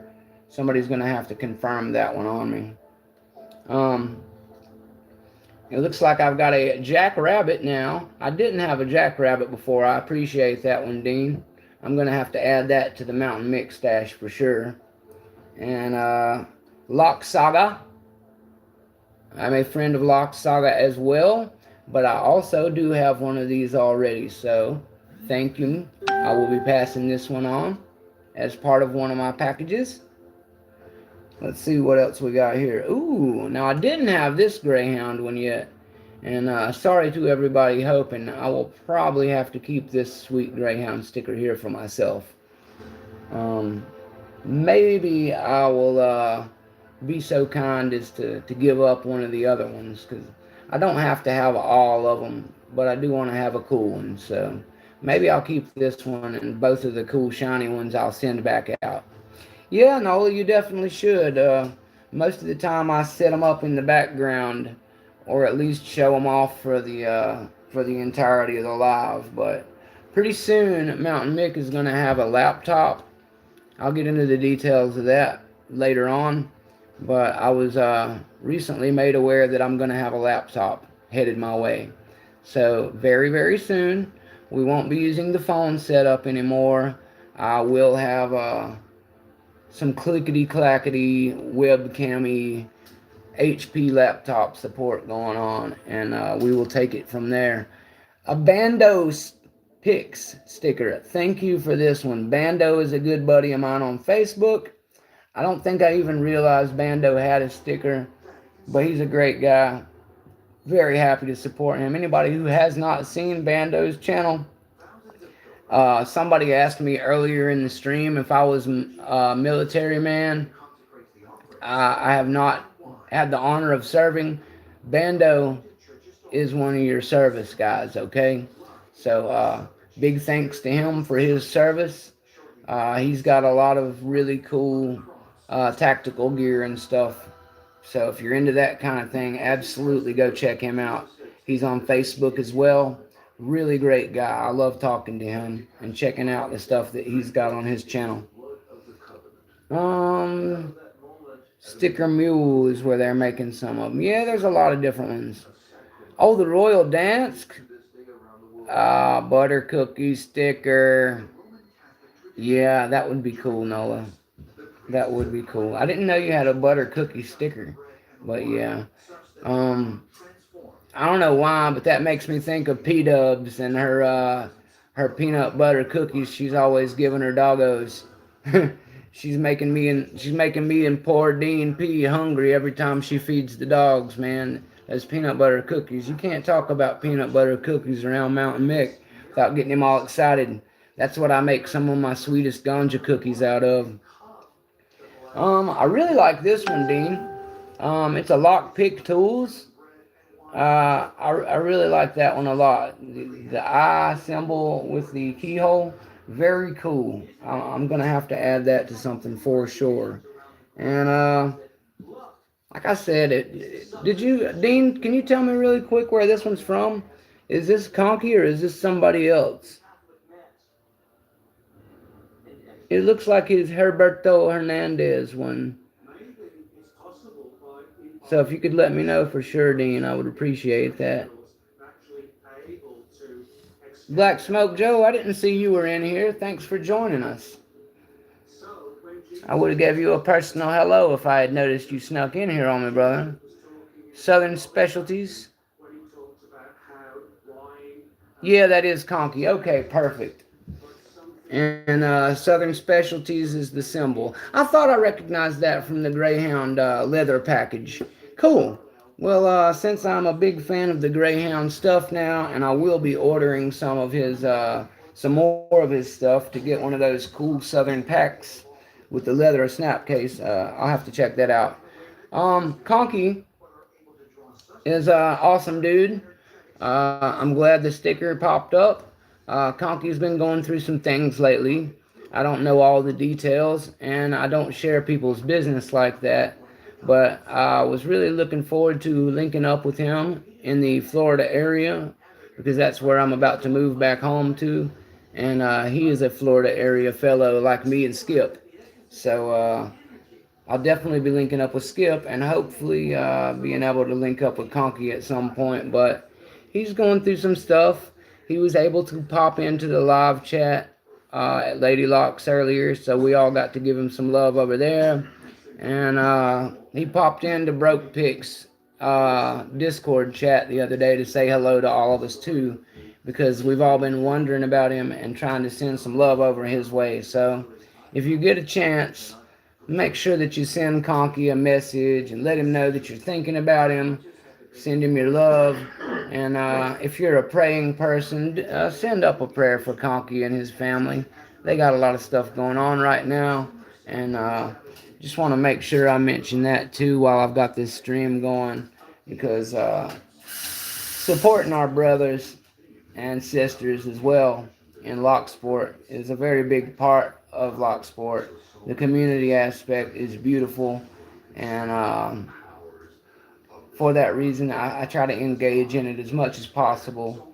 It's been a while since I had so many good friends, if ever, but I love to network and meet new people, so I've been very blessed to know many of you quickly already.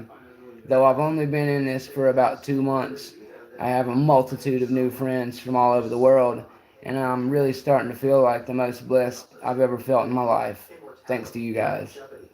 So, on that note, that is everything from Dean's package. Thank you very much, Dean, for letting me purchase the DD pick off of you, sir.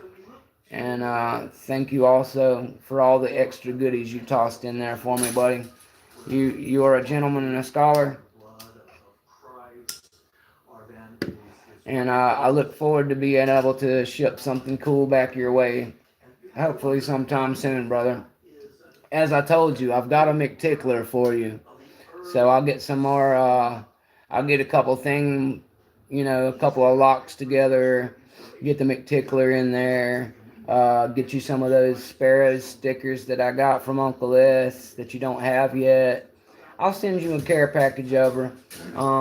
If I get it sent over to you before I get the pack of patches and stuff made, I'll be sure to still send that one out to you too, dude.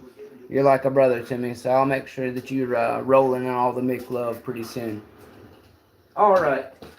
Now, without further ado, Mr. Nick Matlac, who I have already been spoiled beyond belief by. Many of you already know, Nick is the guy who sent me the Mark Slimline Euro double that many of you have seen me use in my practice grub screw lock little mini series I made. I'm still very much using it with the Sparrows pins that Skip sent to me to teach myself the feel of some more setups, but that has been very, very instrumental to me getting my skills up a little better. And Bando might be a crayon eater for sure, Nola. I think that just comes with the territory, but you know, grunt life's hard, and Brother Bando is a great guy. what was I saying? Oh, Nick Matlac. He sent me 3 McTicklers and a big old box of locks that came with this slim line in it. Just out of the blue when I first met him. What a guy. I mean, he bought like 12 McTicklers and showed them on Reddit, okay? And a bunch of people were teasing him about it. And I messaged him.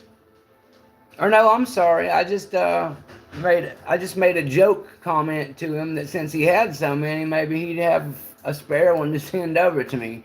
This is the one time I actually ever did sort of ask somebody for something like that. But I was kidding when I said it, and I made that very clear in the message. Sorry guys, I've got some little something flying around in the kitchen here, and it's driving me a little nuts, but I'm working through it. So anyway, Nick, when he first responded to me, said DM me, and I was like, okay. So I DM'd him, and he was like, that's actually why I got these things, my guy. I wanted to send a few of them out, so let me get your address, and I'll send you a couple McTicklers over and drop a couple locks on you to play with too. So I was like, all right, that's awesome. You attached the no-see-ums. I hear that, DNP. We call those chiggers where I'm from, sir. But I appreciate you sending some biological warfare into my home, sir. You're funny, dude. But yeah, Bando was one of your early members that Mitten made. That's cool, Noah. Yeah, like I said, he's a rocking dude. I'm glad to have met him. I only know him through Facebook, but he is a really nice guy. Nick Matlac also, when he saw the response to the Slimline video, he let me know, and a bunch of my buddies in the chat know, if you guys were here for it last time, that he's got hundreds of these things. And if you're on the hunt for a Marks Slimline Euro, which is a quick set knockoff kind of clone, but a really good quality one, you should probably get a hold of Nick Matlac. I'm sure he'll give you a better price than anywhere else. And I don't want to speak for him, but if you're really nice to him, there's a decent chance he'll just send it over to you gratis. So, maybe talk to Nick and see what you can find out about that. But he's a great guy. Damn, these bugs, man. They got me itchy as hell in the nose. Ugh. So anyway, Mr. Matlac sent that lock over to me with this box. There's other stuff in it now too, but originally he sent me that box, and that's what they all came in. So he saw that there was a great response to the video where I shouted him out and showed off the marks. He dropped in and hung out with us in the last chat live, and he told me that he had sent me another box of goodies. And somewhere along the way before this box arrived, he told me he had a surprise coming for me as well. Well, many of you already know the surprise turned out to be my new Rupert set. So I really appreciate him spoiling me beyond belief with all these items.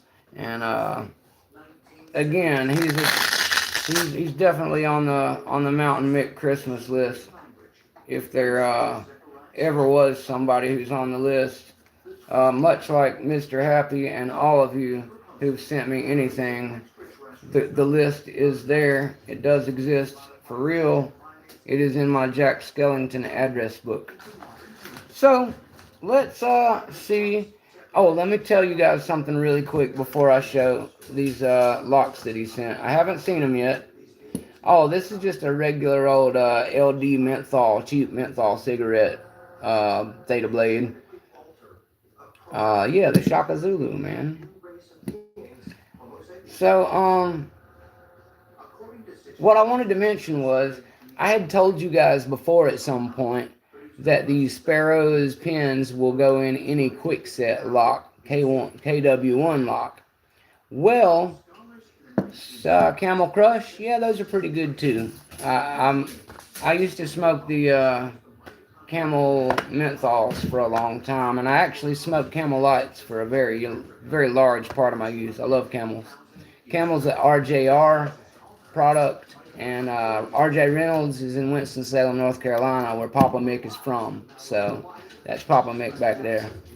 But anyway, the Mark Slimline is a quick set copy. The reason I wanted to bring it up is because in Reddit the other day, I mentioned the same thing, and my good friend / one of my most favorite mods of Reddit, MG Secure, let me know that the Sparrows practice locks, which I do not currently own one of, are actually designed off of a Schlage, the SC1 Schlage keyway and parts.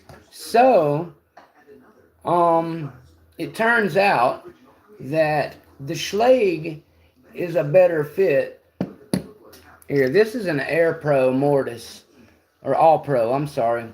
Jesus, these damn bugs. So this is an All Pro Mortis, and I looked it up through Google or whatever, and it is a Schlage style mortise. So I was told that those Sparrows pins that I use, I think I got them over here actually. Yeah, I do. These things actually are a better fit for a Schlage, okay? So you can use them in the quick set I was talking about, but MG tells me that the Schlage is a better fit for them because that's what they're designed off of, and consequently I'm basically relying on poorer tolerances, in his words, to be able to use it in a quick set. Now I find it to work really well in this lock, but I will yield to the knowledge of someone as knowledgeable as MG Secure. He is a very high level Dan black belt, and I'm sure he knows far more about this than I could hope to explain to you in any amount of live time tonight. So, when I tell you MG Secure said the Schlage is the way to go, and the quick set is just a lucky coincidence, I must say that he knows what he's talking about. So, for future knowledge to anyone who's got the Sparrows chest pins or reload kit or any of the practice locks with some of the goodies that go in them, you can use them better in a Schlage than in a quick set.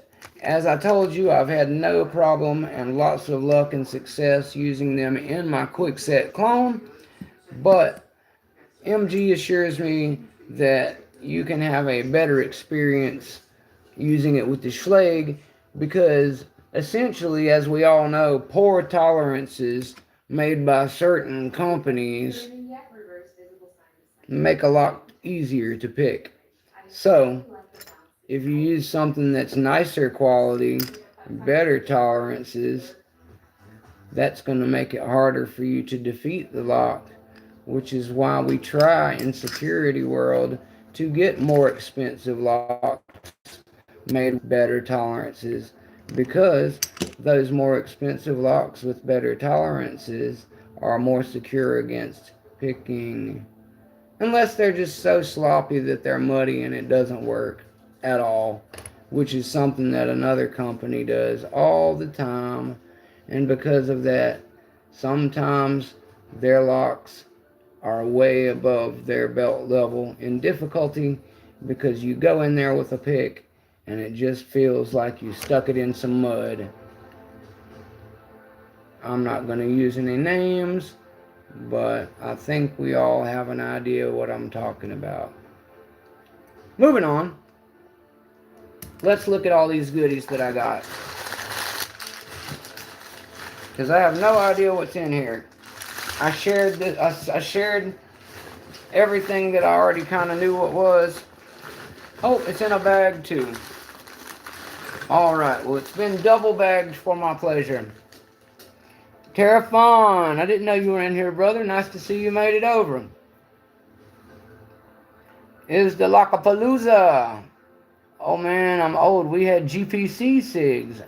Black Smoke Joe, I don't remember having a GPC, but I've seen them before. And I do remember when you could get a pack of USA Golds that basically just said cigarettes on them, and they were $1 a pack, $20 for a carton. Now they're way more expensive, and they've got all kinds of fancy stuff on them. I also remember when you could get a can of Grizzly Wintergreen if you're a dipping man and you like a big old towel in your lip. I remember the days when you could get a Grizzly Wintergreen 99 cents for one can, and I think the bill was still under $10, which is ungodly cheap for a decent dip. Nowadays, Grizzly Wintergreen cost about as much as one of your more upper brands like Copenhagen or Skoal. Anyway, as a mechanic, I've often needed to dip in place of smoking because I gotta make some money and I can't always sneak out of the shop to get my smoke on. Now, eventually, the wonderful days of vaping came to exist, and ever since, I have been able to smoke the sweet, sweet leaf of ganja without the leaf itself, and that has been revolutionary for Mountain Mick. Ain't spending less than $10. Yeah, I figured that was the case, Blade. It has gotten pretty ridiculous out there these days for Copenhagen and any of the name brand ones. Let's see what kind of lock glove we got this time from Mr. Nick Matlac. I'm going to pull this big old bad boy out of here first. I've never had one of these to play with, and I'm looking forward to this. Rooster Wildberry for 59 cents. Man, that's cheap, brother. So we got a bike club, which is one of these U-style locks, as some of you are familiar with. No, Justin Dobbs. I am still diligently working on it, at least about an hour at night. I've been really busy lately, not making time, as usual, between all the packages that I've been opening and switching from pick to pick because Nick Matlac sent me some new goodies and Delbert sent me some dog legs. I've honestly got a little sidetracked and been spending time with those. However, many of you got to see me struggle bus real hard on this Lionhead 77, which is no security at all. It's just a classic 4-pin master lock M1. I don't know if it was because the 3-in-1 needed to marinate a little longer, or if it was just the difference that a good set of turning tools make. But I'm going to chalk it up to a little bit of both. I was able to open that Master 77 last night in about 2 or 3 minutes of picking. I'm 38, sir. I will be 39 in November. I was an 86 baby.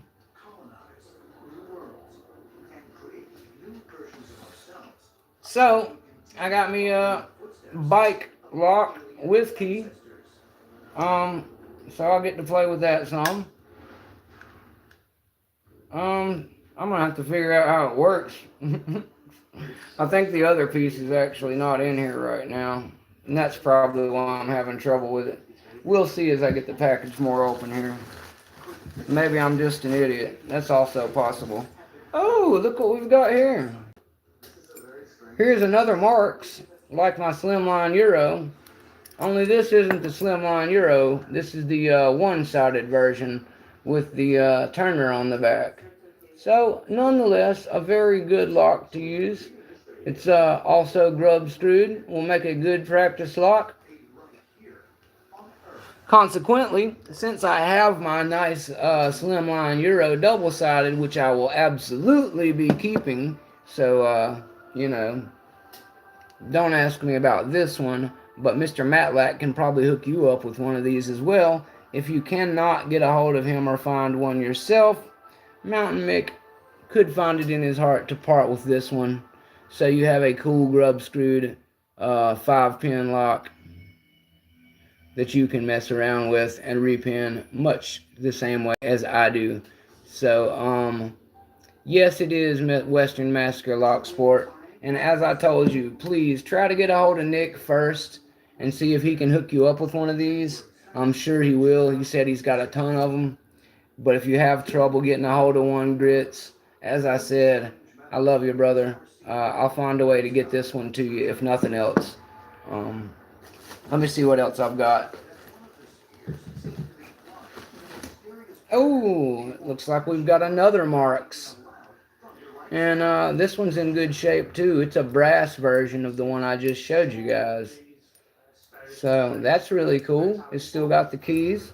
All of them do so far, by the way. He did send me the keys for this one. So again, I have several of these really sweet grub screwed Marks now.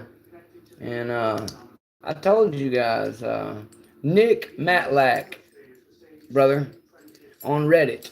Nick, the regular way, Matlack. Matlak.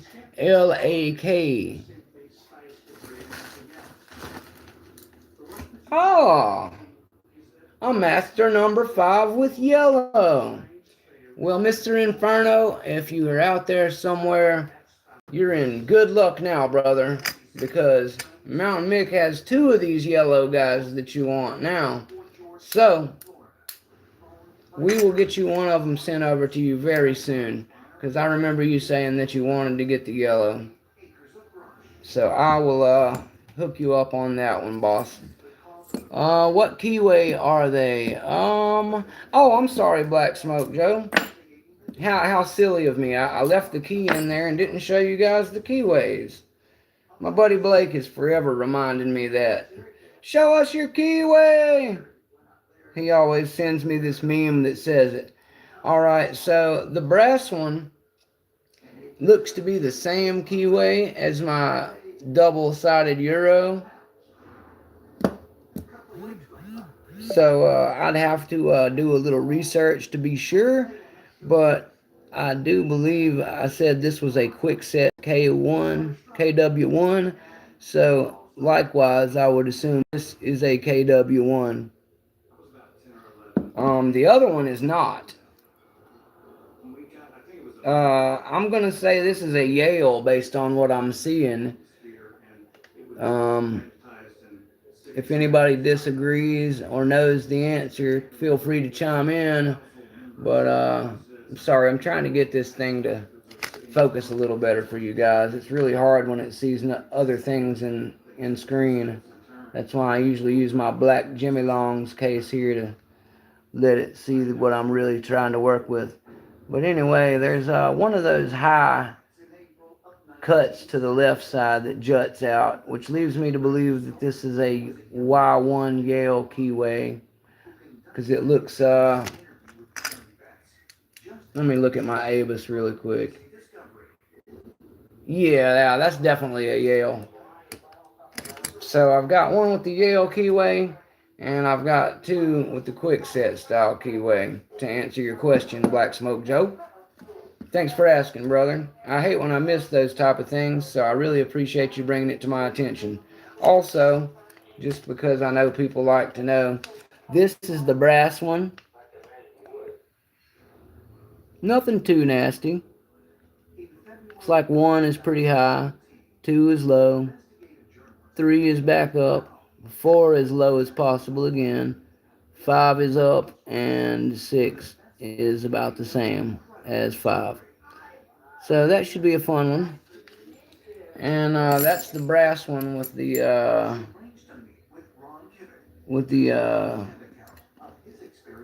quick set.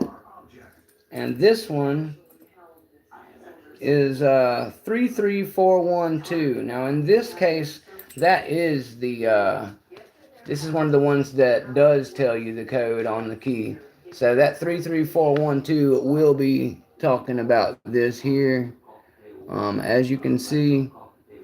So for anybody who's not familiar with how this works, because that's what this channel is about, 3 is going to be that first one there, The next one's going to be 3, which is going to be that guy there. The little bit lower one here is the 4. And then I think, what did I say, 1 and 2? So yeah. Am I a pro locksmith? Not yet, Theta Blade.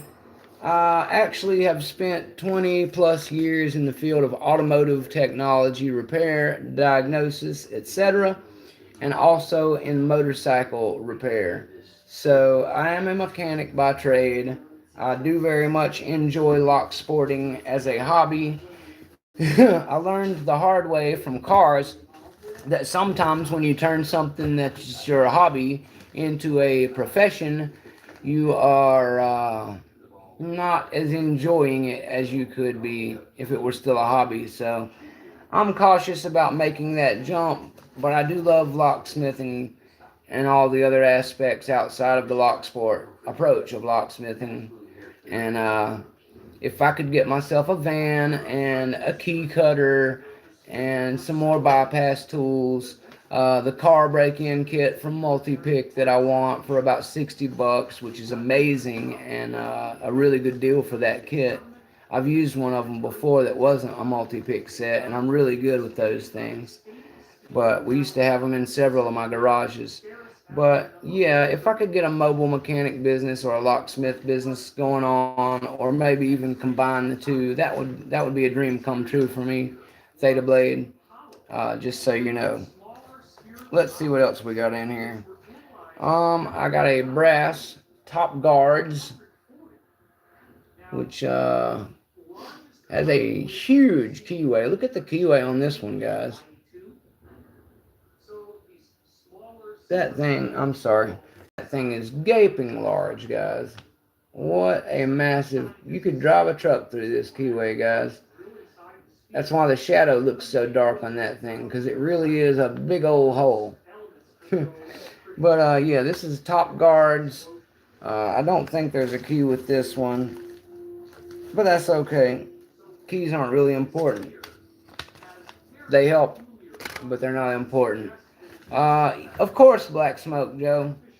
I never mind taking a moment to pause and answer questions, especially when they are related directly to what lock we're playing with, or something about the lock itself. So thank you for asking. As I said, I never mind taking a quick pause to explain what we're using. So thank you for asking, sir. It does make the quality of the content better. And I would hate to leave you hanging and wondering. Alright, let's see. I'm almost done showing and telling here, and then we'll get to a little picking for just a little bit. I've got this thingy here. Oh, wow. Yeah, it's got I'm not even sure what to say about this one, guys. But it's got this, check this out. It's got a tailpiece looking piece here. And that piece has a pin that pops out with it. So that's going to be fun. I'm not even sure what that's all about. But it looks like some kind of nightmare. Maybe one of you guys can tell me what this is. It kind of looks like that stupid Everest symbol Dean's been playing with. Dean, does this look familiar or like a nightmare to you in any way? It has some kind of Christmas tree A-looking thing beside the keyway. And I can't get a good zoom on it for you guys. But the stamp on it is one I'm not familiar with. I am no lock expert. And usually I will either use Google Lens to try and track something down, or ask who I got it from, or refer to my boy Blue Scooby Wagon, who is an internet research wizard. All I know for sure is that thing has a mean looking bitting on it, guys. Could you see the bitting on this thing? Let me see if I can get it to where you guys can see the bitting. I'm sorry, not the bitting, the warding. The warding is ridiculous, dude. This is a paracentric crazy. It's too dark for you guys to see, but there's a big chunk of it, and it's like this, man. Like, it is super jagged paracentric up in there. It's not something I'm going to be able to sneak in from the bottom. I thought it looked like an Everest stamp. That's why I was asking you, Dean. It looks like a mountain peak over a triangle. So I thought maybe that's what it was. I'll have to ask Nick Matlac just to be 100% sure. And the other one I didn't show yet. There's two more, guys. I've got one more of these brass marks. This one, let's see. Yeah, it looks like another one of the quick set style. So it looks like I've got two of these quick set with the grub screw. And this one has a 33412 as well. So I think it's basically the sister lock to this one here. They are keyed alike, and that means these two are sisters. So again, Cheese Grits, Western Massacre, my brother. If you have trouble getting a hold of one of those guys, I know you really have your heart set more on having one of these slimline Euros. Like I said, Nick Matlac can probably hook you up with one of those, but I would also be more than happy to get linked up with you and get you one of these quick sets over. Also, Dean, I meant to ask, do you know if it's magnetic core in that Everest that you have? Because I feel like something here is grabby on one of these, and I'm not sure which one's doing it, but I can tell there's some magnet shit going on here. Oh, sorry for the language, guys. But yeah, there's some kind of something magnetic going on in one of these locks, because I can feel it pushing away from everything on one of them. Anyway, let me show you guys the last one, and then we'll do a little bit of seeing if I can pick any of these bad boys, alright? Oh my goodness, I'm out of soda. I'm gonna have to make some coffee soon. It's getting to be that time of... Anyway, the last one is something you guys will probably recognize. I haven't had one before, and I'm looking forward to giving it a shot. It does have a cut shackle, but that never really matters to us because I'm not using it to lock at anything anyway. And I've been really excited to get one of these to pick on anyway. It's an Abus 6240.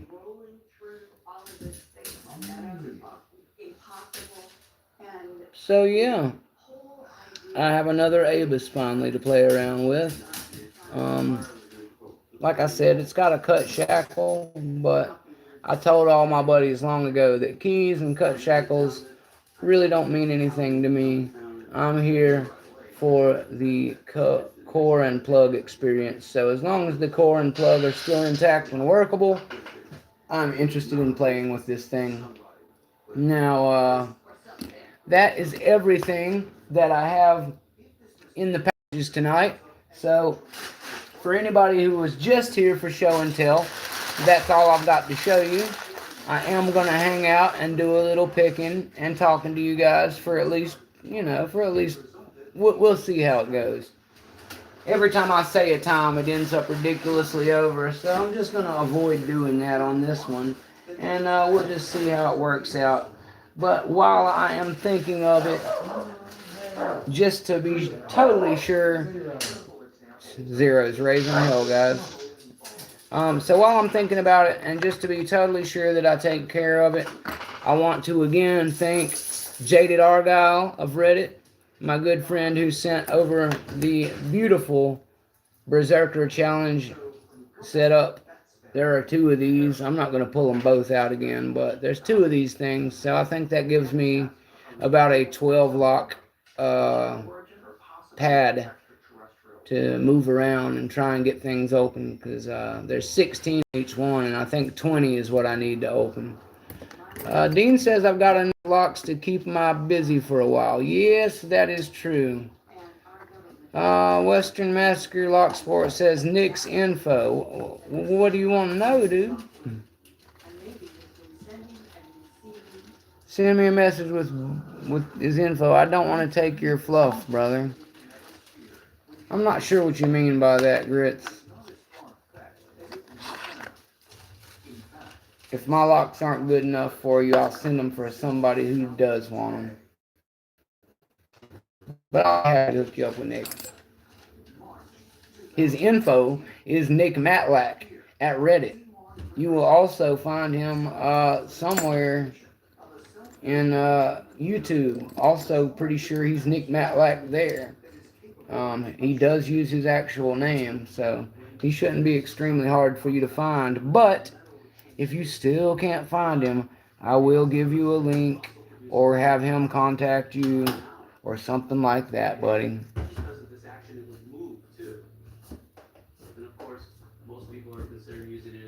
Since you're too good for my locks now.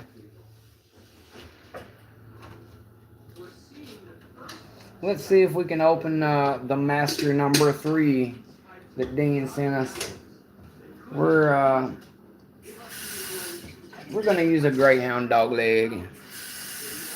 Even though I got the Reaper, I will be using it some more, Nick. Don't worry. I'll use it in this video. And I'm already using one of the turners from the Reaper. So rest assured, it's gonna get plenty of love over here at Mountain Nick channel. But I want to make sure I show some love to my new dog legs.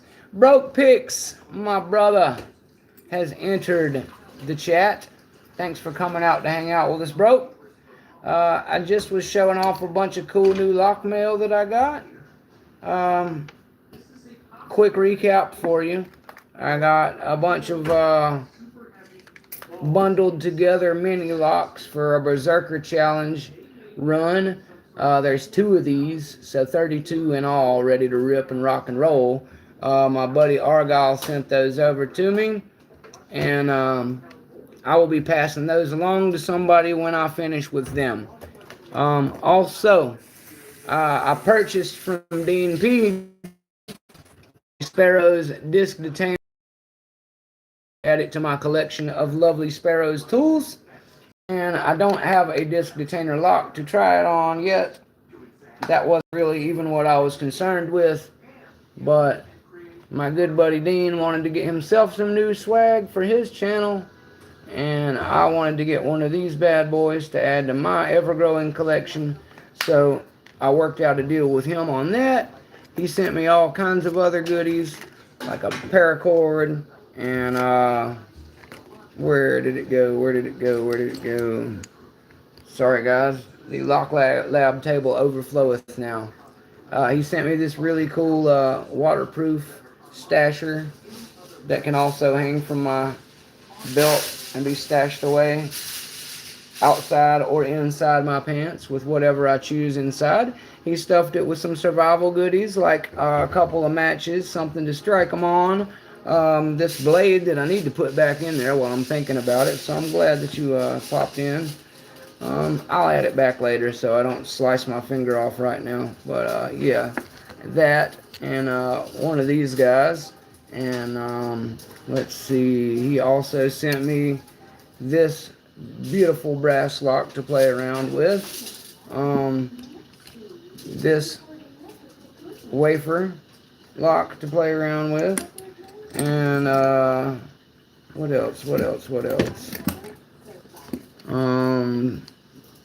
This little saw piece here came in the stash thingy. This is good for you know, plastic handcuff zip tie things, and using it for a multitude of other good reasons. Making stuff with it when you're in lock sport, sawing different pieces of brass. He sent me over some awesome stickers. One of the stickers is one from our brother Conky, so I made sure to mention to everybody to send our brother Conky some love. And there's just some other cool stuff in there, but he sent me all of that. I got another cool poker chip from Greyhound from Dean, and then I showed off all the new locks that I just got from my buddy Nick Matlac. I don't think I told you yet, Broke, but Nick Matlac sent me a Reaper yesterday, so I've been playing around with it. I stashed my maces in it, And right now I'm getting ready to try and do some actual picking here. I also, just the other day, received my Greyhound dog legs. I got my first set of dogs, and I'm really loving them as well. I did do a mini series showing how to put on shrink tubing handles, so I added those to my Greyhounds and my FNG kit. And the rest is a bundle of locks that I got today from Nick Matlac, a bike lock, a couple of copper versions of the Marks grub screw that I like to use for practice locks. These two are quick set keyways, and he also sent one that is a Yale keyway instead for me to play around with and have fun. So there's that. Let me move my slimline double out of the way. It's not part of this. And I don't know if I mentioned to you yet, Broke, but I also was finally able to get into the Master 77 line head the other night. I don't know if it was just a better turner or the 3-in-1 had time to marinate inside of there, but it was much easier to open when I went back after it the other night, off camera, in hand instead of in vise. Anyway, I also got this brass lock here from Nick Matlac, as well as this shackle cut Abus 6240 and another Master Lock number 5 yellow, which is one of my favorites anyway. And I'm glad I got two now because Mr. Inferno wanted me to trade him one so he could get a hold of the yellow one. He's a collector of Master Lock as well. And then maybe you can help me with this, Broke. Me and Dean think this possibly is an Everest type of kick cylinder here. I'm not sure. Let me get something to put behind it so maybe you can see it a little better. But it's got a little symbol beside it that has basically like a little triangle pyramid with another little, I don't know, like a bigger triangle with no bottom stacked over top of it. Like a Stargate pyramid. I don't know. But anyway, it's got some wicked paracentric looking stuff. And it also has this tailpiece that clearly has some kind of pin that comes out the front there. So maybe you could tell me a little bit about that, Broke. I don't know. But other than that, we've just been hanging out. And apparently, oh yeah, and the bandana. I forgot to mention the bandana because it's on my head. My brother Dean P sent me the bandana because he knows that I'm a big lover of lime green stuff, and he was trying to sweeten my package a little bit. So he sent me over my favorite color bandana that I've never been able to find one of, and I really appreciate him doing that as well. So also, I finally have crossed the amount of people watching me.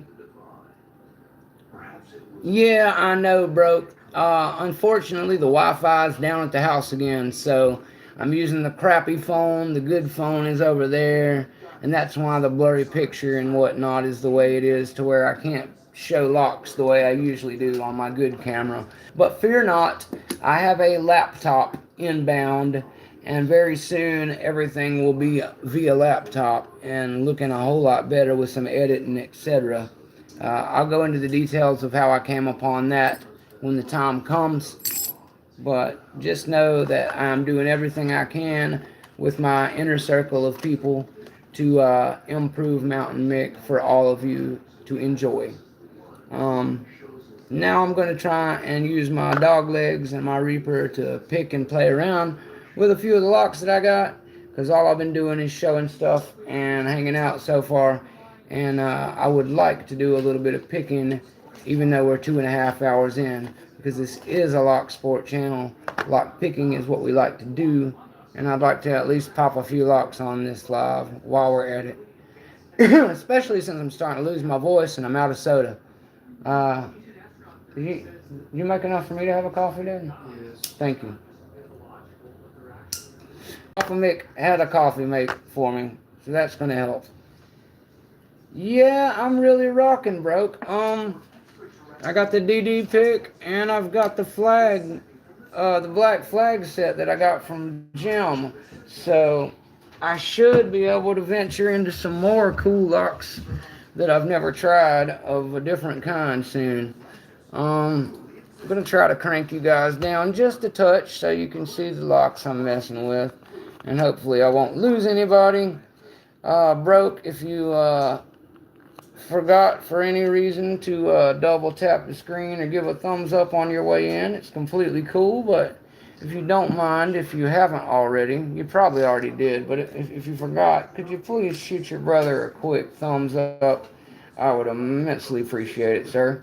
And how have you been, bro? I haven't had the chance to talk to you too much since we did your show together. But I hope everything's good with you, my brother. I actually talked to Lockpicker69 today. He was in the chat at Lady Locks, and I scheduled things with him earlier just before I went live. And me and him will be getting together at 8 a.m. on this Sunday to get the initial interview process started, so I can do interview with Lockpicker69. So that's something I'm really excited about that you put me on to, and I'm looking forward to that as well.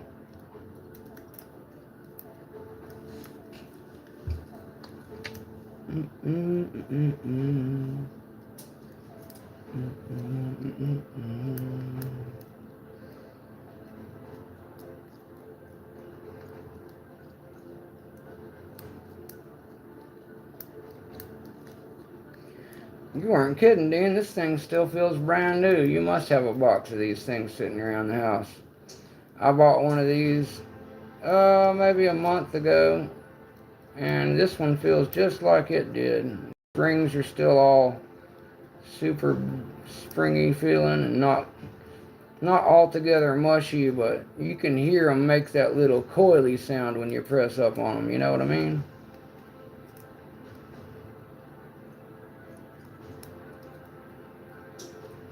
Let's see. Been busy and stressed, but it's getting better now. I'm sorry to hear that, broke, but I'm happy to hear it's getting better for you, brother.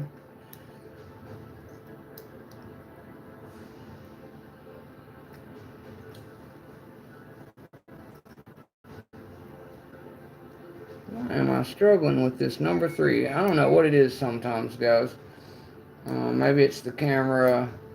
Maybe I just rush it more when I'm hanging with you guys. But sometimes I have the easiest time picking these things off camera. And then I go and grab some lock I've never picked that I just pulled out of the box literally 30 seconds ago. And I probably also made the mistake earlier of saying something stupid like, that one probably will be easy. So I think I've done every possible jinx I could on this one, but no excuses. I'll get her open here in a second. I wanted to pick some and hang out with you guys anyway, so that's what we will do.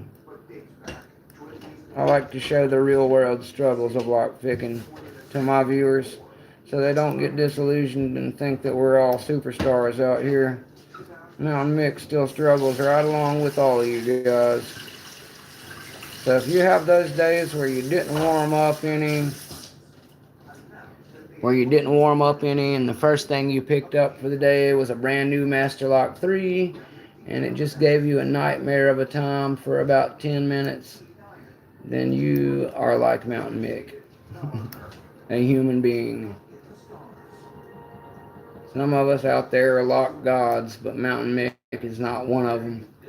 I'm just a guy who's still learning, and that's okay with me. Nobody really pressures me to be better at this except for myself and the love of doing it for you guys. So I guess as long as you guys don't hate me failing from time to time, I will continue to be completely honest about it. And that's okay with me. Mm, mm, Alright, that's getting irritating. It's about time to rake it down. Rake it down.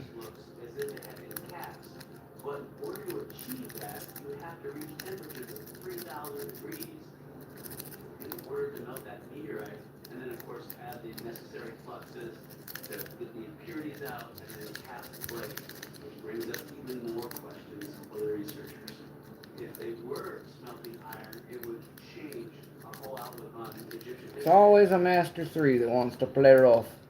You want to play rough? Okay. No more playtime. No more playtime. You know what this means, Master Lock. Your time has come.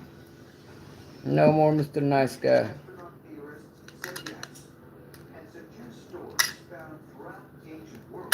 I don't have the patience for a Master number 3 to try and humble me.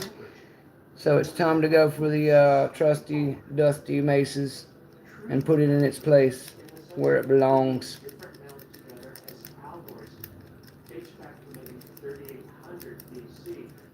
You think just because you got new springs and you come out of a box today that you're going to try and embarrass me in front of all my buddies, huh? You're doing a good job so far, I'll tell you that. But I'm not having it, buddy. In a second, you're going to have to open regardless. Just need a little bit of work again is all you need. You're too new for your own good. Give me that smooth worm.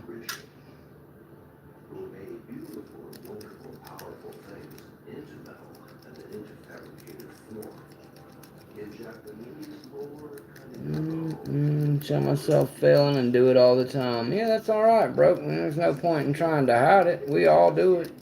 I don't know why everybody thinks you got to do 50 takes just to show one lock open, man. Just, keep it honest from time to time. You're making all the new guys that are new like me discouraged. We see you popping pack lock 98 pros in 5 seconds, and we get self-conscious and fling our picks across the room and say, why can't I do it like that guy?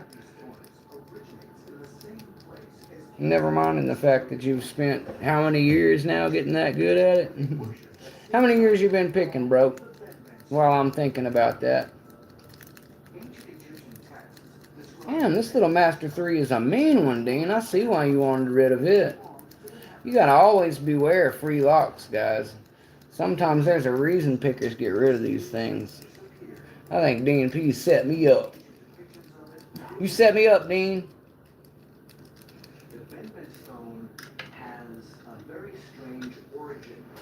Alright, let's use the double instead now. I'm gonna get this fugger open.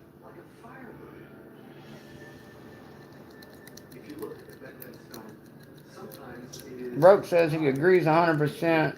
That's why I do it, because I was that guy since probably 1989. Jesus Christ, bro.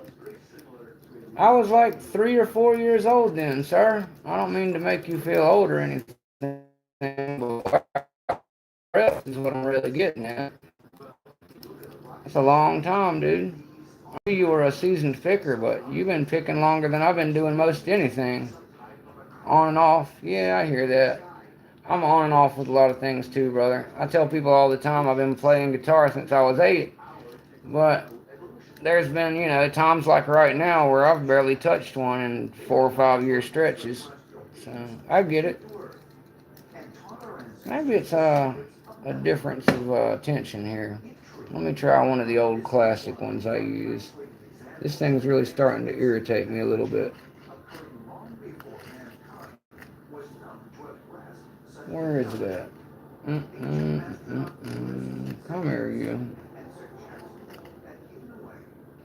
Yes. That's the one. You get over here. We got a job to do.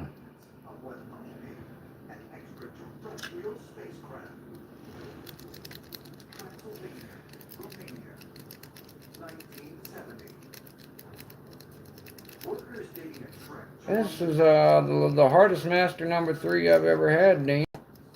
I'm not gonna lie to you. I usually have these things open 10 times by now.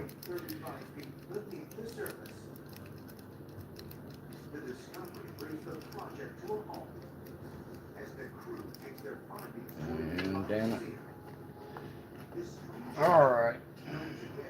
Where is my fucking classic? I'm done with this fucking shit. Tired of playing games.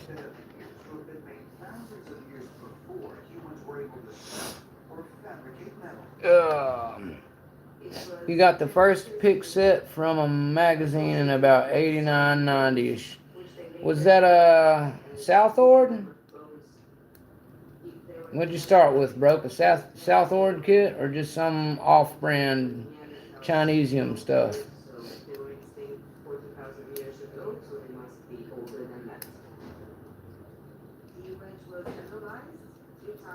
The hell was that? Sound like somebody breaking into the building out there.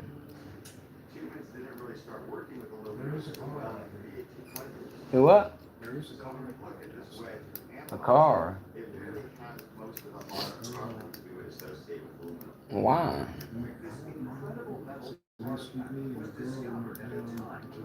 No, okay. Just wondering. Just do what McNally does, zip it. It makes it look all too easy. I hear that, Mustang. I don't watch a lot of McNally, but I am a fan. He's definitely a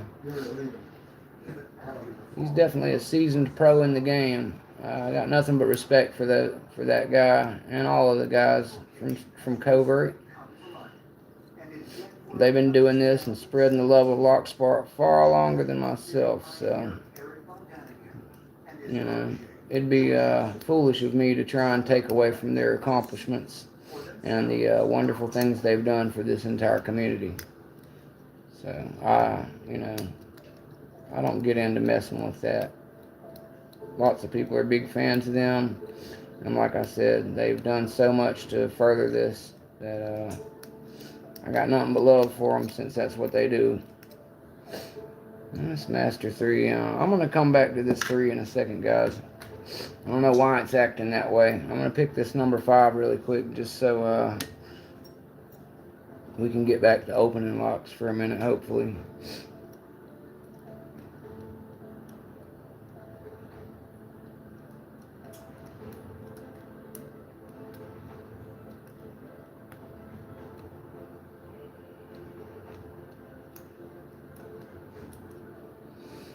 What is that in the back? It doesn't feel like a pen. It just feels like a really crazy wall that I didn't expect to be there.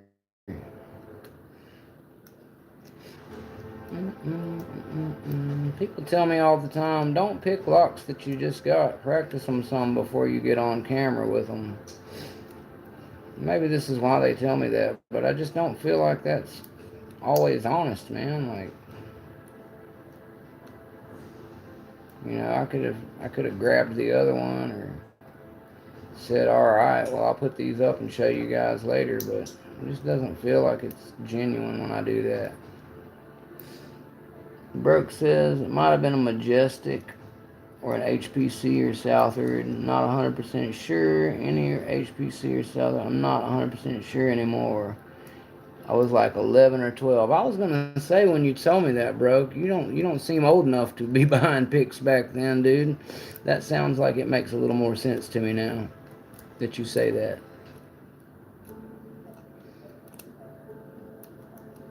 What is going on here? What'd you do to these locks, Dean?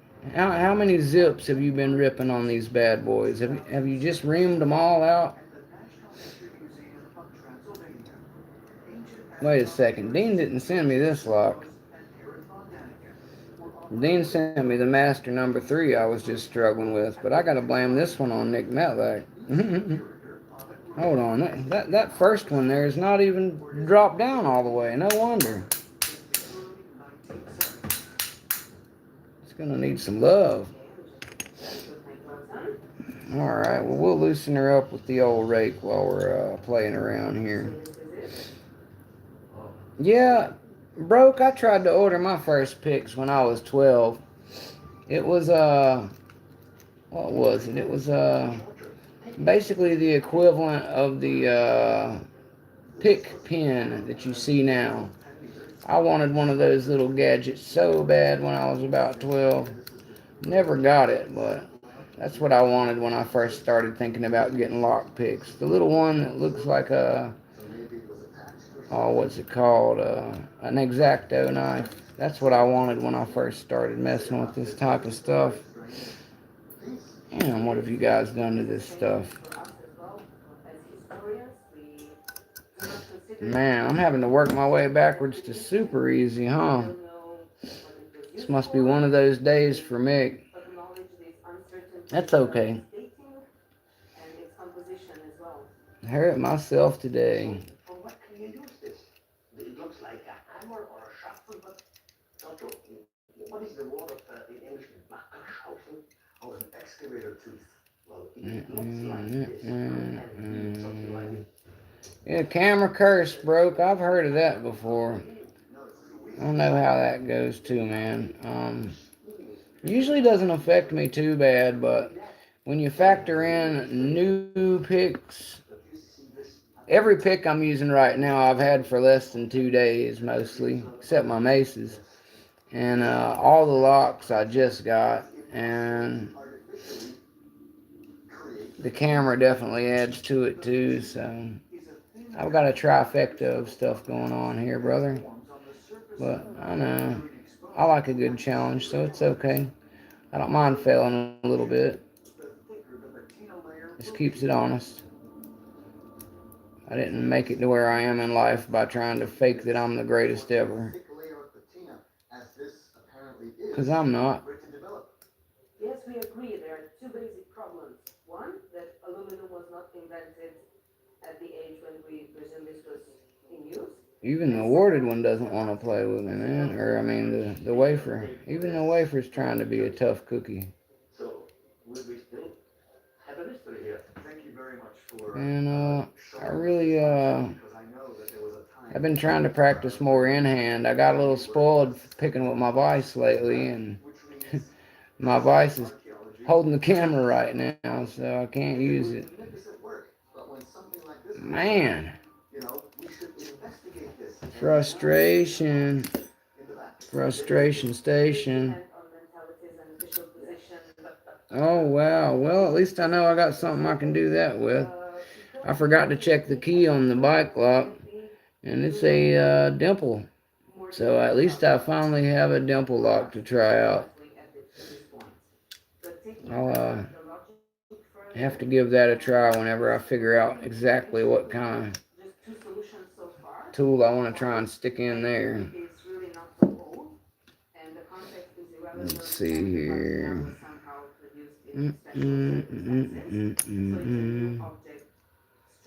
Let's see about this little.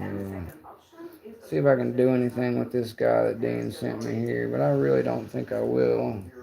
I'm pretty sure I can't open this with what I've got here right now, but I will give it a try just for funsies.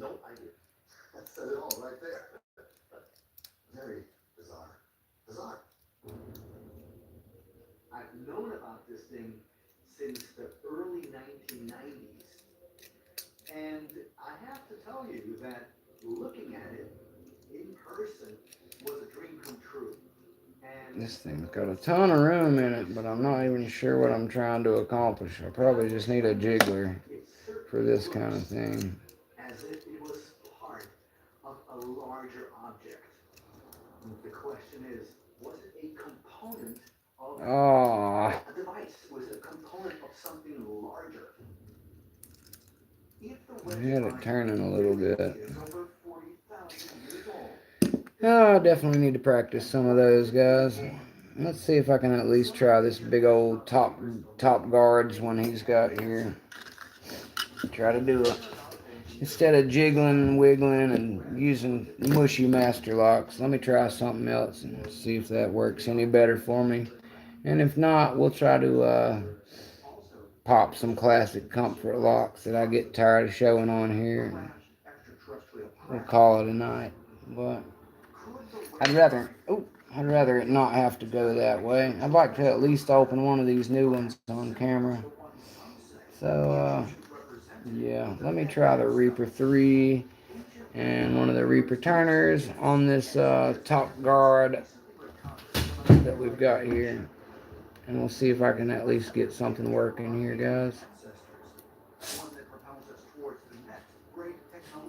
Heat and humidity, altitude, weather makes the pen swell. Yeah. Yeah, I know, broke. I was thinking the same thing. I didn't really warm up or anything. And alive is just one of them things, guy. I tried to tell somebody that earlier today. He was giving me crap about something. I was like, well, I can't wait till you actually grow a pair and get on alive and start picking in front of everybody. So I can come in there and heckle you while you're in the middle of it, breathing down your neck. I haven't seen him go live yet, but I was just busting his balls. Everybody's a hero till they're in the hot seat.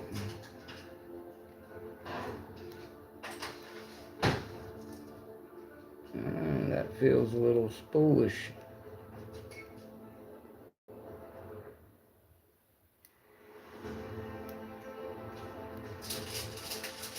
Exactly. Battery comfort. Okay, just making sure what you guys are saying in here right now.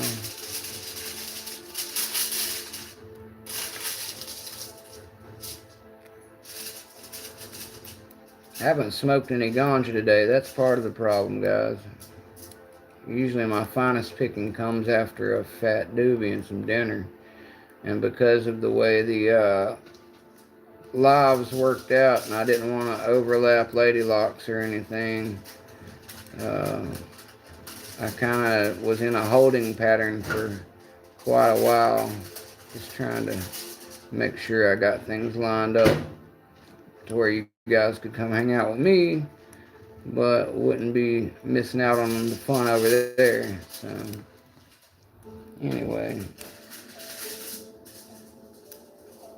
you know what? I'm going to go ahead and see if I can rake one of these bad boys. Siberia, Russia, 1979. A meteorite crashes into the Koyak Mountains. I do prep for some of these things beforehand, guys. I'll at least figure out which one gives me the best chance at it and that kind of thing. And since these are all new to me, I don't have my cheat notes. I have to just kind of do the learning part on the fly.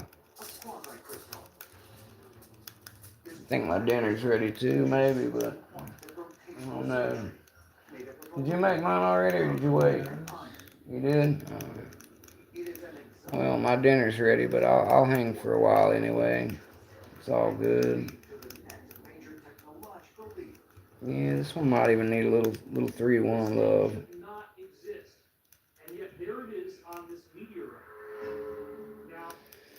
Oh my goodness, we're gonna have to do this real quick just to make me feel better. Sorry guys, bear with me for a moment. If I don't get a lock open today, it's gonna just ruin my life. So we're gonna go to the number 5.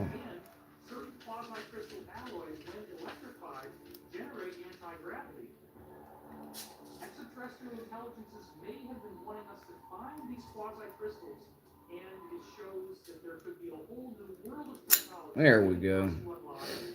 That makes me feel a little better. Now let's try to reproduce. Yeah, I'll go live when you're done. See what the late night crew's up to. That sounds good, bro. Because that way the people can go from their Lady Locks live to their Mountain Mick and jump right on into Broke as well. I like the sound of that, brother. I'll definitely come support you. How many picks do I have, Mustang? Well, that answer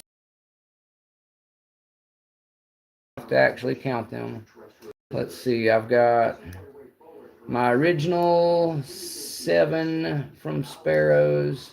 I think it's 7, 3, 4, 5, 6, 7, and then I added 1, 2, 3, 4, 7 more from Jimmy Longs. That makes 14.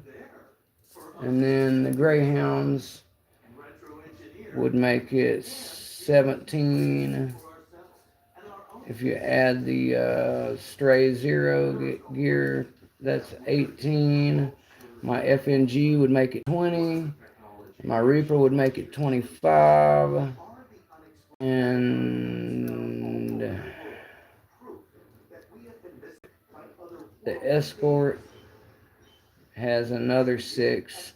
That's 31. And then the Maces is 4 more. So 35. I have 35 different profile possibilities right now. Some of them are kind of the same ones, but to answer your question, Mustang, I have about 35 right now, all told. I do want more, of course. I'm just a collector of picks, man. I love picks. Turning tools, I have a lot that I like better now than when I started out. Getting this Reaper set with these 3 and these other 3 that come in the Reaper. I'm sorry, I'm not in camera. The one I'm using right now is one of the 3. Great. Great. No flickering too. That means we're gonna have. Yeah. So I've got 6. I got 12 really good turning tools between my Sparrows, Curved, and my Reaper set. Those are the best ones I own. And then the one from the FNG is one of my favorites as well. So 13. So of the things that I really like to use, 35, I think, picks is what I said a minute ago. And about 13 turners. Now I got 2 more sets of turners that I don't care as much for. Yeah, Broke's got way more stuff than I do. But like he just told you, he's been picking since 1989, so he's had a damn good head start. He's got some really pretty stuff. I do have me and his mutual friend / his co-host, Rune. Rune Smith is making me a couple of picks. That's going to take a little while. As you know, I'm trying to get that Moki set. And, shit, I didn't even realize. I've also got the Black Flags, which is about 7 more if you count different types of lock. So I've got those 7. And then I got the new disc detainer pick that I got from Dean today. So, what is that? 42, 43? 43 if you count the disc detainer and the flags. And since I've been doing this for this 76 on camera really quick. See, we're flickering on all kinds of stuff. Sorry guys, what I am going to do is see this lion head open quickly like I did the other night. And I'm going to have to practice some of these other ones, obviously, before I'm going to get them open. I don't want to bore you guys to death doing practice. Practice is for off camera, you know. That's another reason people don't do too much of this on camera when it's the harder ones. Because legitimately, it just bores some people to death not seeing you get that open. You know how a football turned into a passing game? Well, the reason that happened is because a slow back and forth battle of running game bores the audience. It's the same way with MMA fighting. People don't want to see a leg humping match all night of wrestling, even if it is the highest level possible wrestling. What they want to see is a slugfest and somebody getting knocked out. And I find that lock sport is very much like that. Most people want to see popping locks open. And the average person that passes through and watches you popping locks, they don't realize that this Master 5 that I just opened is any more easier or hard than this Paclock 90A Pro that I have yet to open. So, you know, that's part of it too, man. GQ man, what you say? You never have too many picks. Absolutely not. some of them you might use very rarely, but that's how mechanic sets of tools are as well, you know. There's always that one tool you barely ever touch, but the day that you need it, you really need it. So picks can be the same way. Of course, I've got two or three that are my go-to babies. And then, of course, I got other ones that spend most of their life in the case. But if I get rid of them, you can bet your ass that that's going to be the one I run into a need for the very next day. Life is always funny like that. Anyway, I'm going to see maybe if I can get this lion head open. And if you guys have any questions for Mountain Mick that you haven't got out of your system yet, anything you want to link drop, if you want to drop a link in the comments for any of your own stuff or promote anything, give a shout out to any of your buddies, anything like that, then you know, now's a good time for you to get that on out there too. So feel free and encouraged to do that stuff. Our brother Broke Picks, hold on, Broke. I'll tap you in as a mod real quick, Broke, so you can link yours for afterward, brother. 1 second. As a moderator.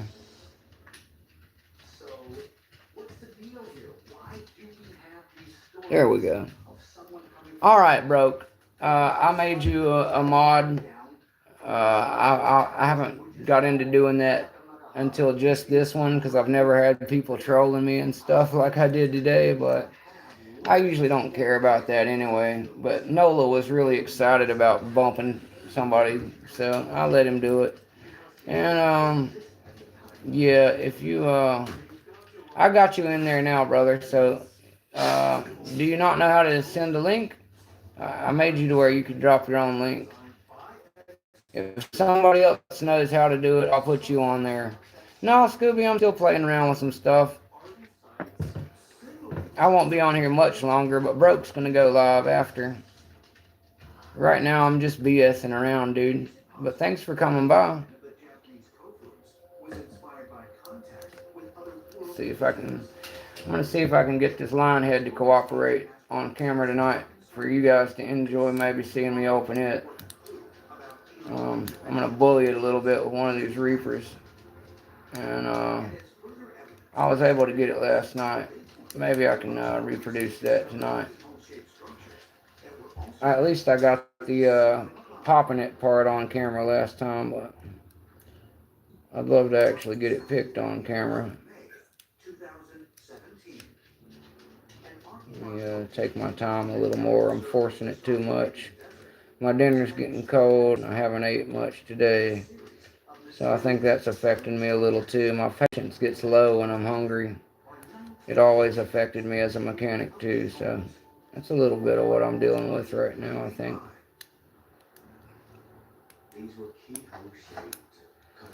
Yeah, Western Massacre Lock Sport, as you start to do more lives and have people hang out with you, dude, you will understand that 2 or 3 hours isn't really that long of a live.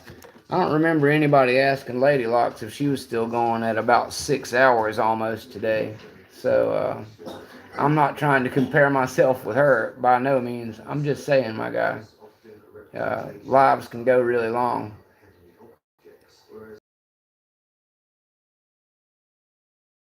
That can really slow down your plans for what you had going on. So it just varies, man.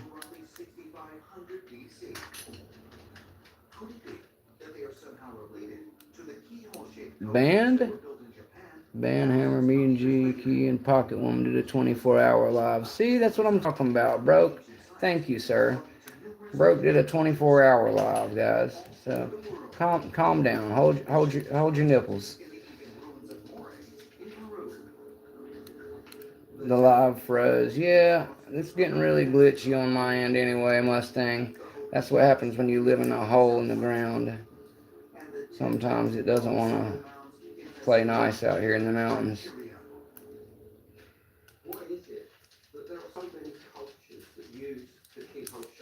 in the world. Is there something I've lost my zen for the moment, guys. thousands of miles apart? I would say You feel the power building, you need to ban someone, bro. I hear you, bud. Which one of you guys know how to drop a link so I can let you be a temporary mod here and give Broke Picks a link to, because he doesn't know how to link his own stuff apparently in the chat, and he's gonna do a live whenever I get my sorry butt off of here. So I'm trying to get him a nice link set up in here for you guys. For anybody who doesn't know how to surf their way over to Broke's channel, just let me know. I'm sure Scooby can do it, or G Key.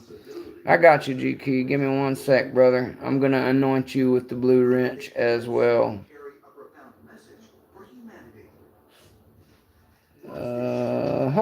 There we go, G Key, man.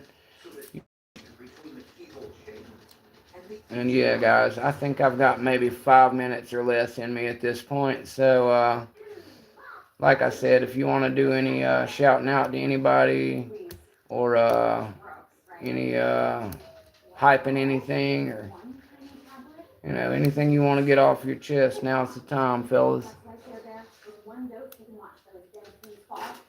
I've long since shown all my mail, done a very good row of daily fails, and I will be tagging out so I can smoke some sweet leaf, eat a little pizza, and enjoy my evening watching Broke and kicking it with you guys some more, only off camera in the chat, so I can get righteous, real righteous.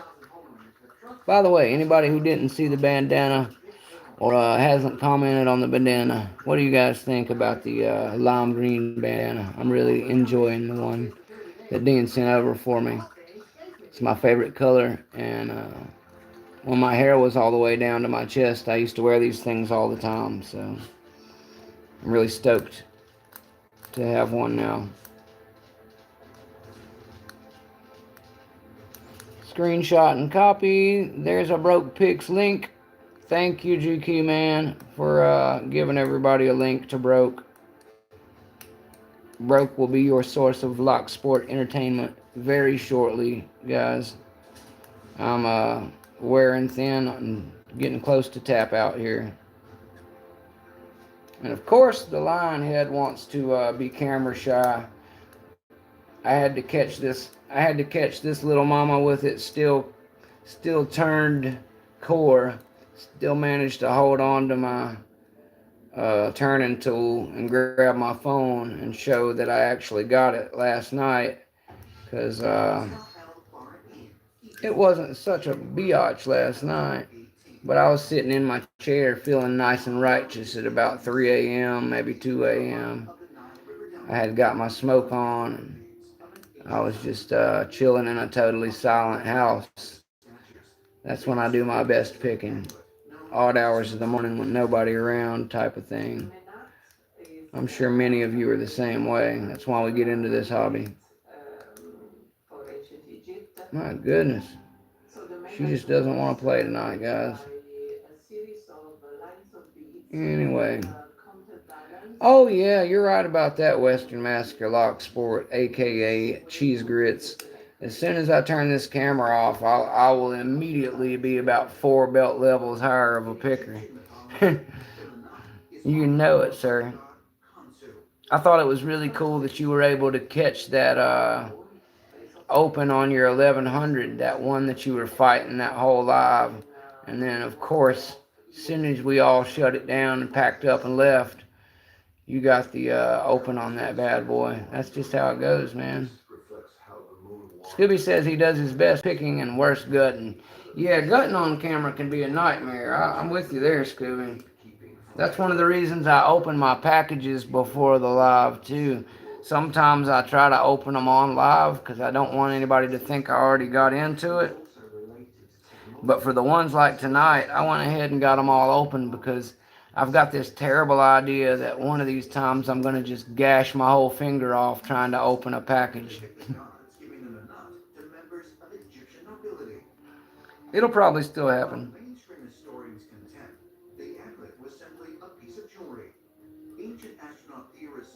Come on, baby.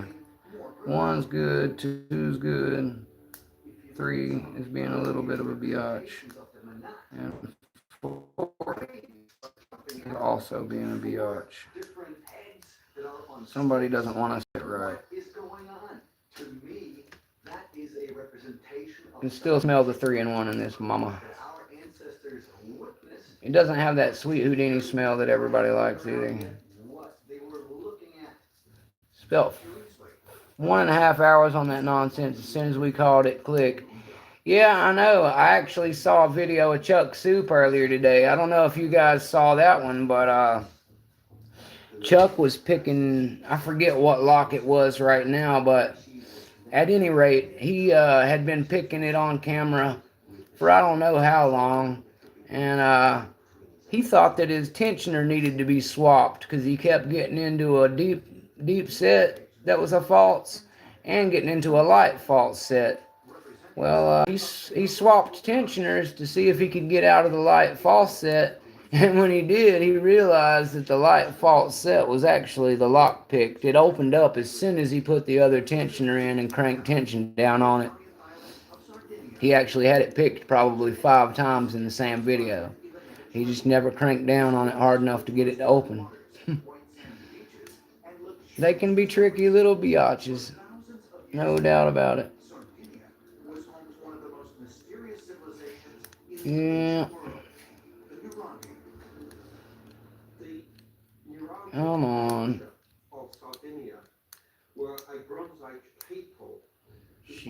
She's in there, but she's just not giving me that last kick over.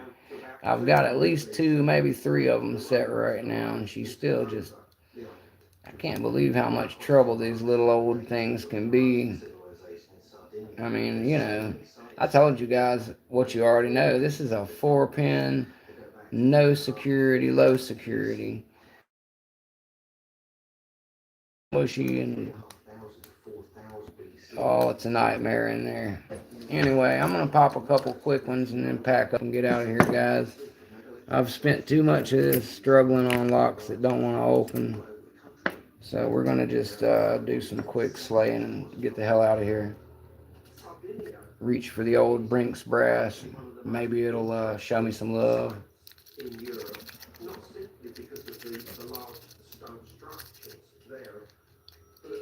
There we go. Man, that feels nice. This is why you keep one of these around, noobs who are newer than Mountain Mick. Get you a Brinks brass and pop that mamacita open whenever you're having a rough time. It'll make you feel better about life. Let me show you something else. This is a Master Lock 3-up. It never lets me down. Never. Watch this. I'm going to do something I've never done before, guys. You ready for this? I hope you're ready, guys. Let me get my Greyhound Dogleg 25. Got the 3-up locked up, ready to go. Let me get it in there so I don't get lost when we get started here. All right, we should be able to go from there. Let's do it.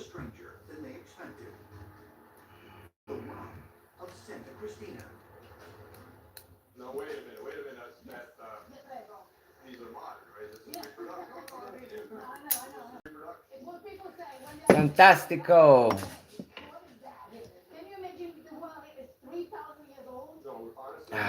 Sometimes, grasshopper, you must lose your eyes to truly see.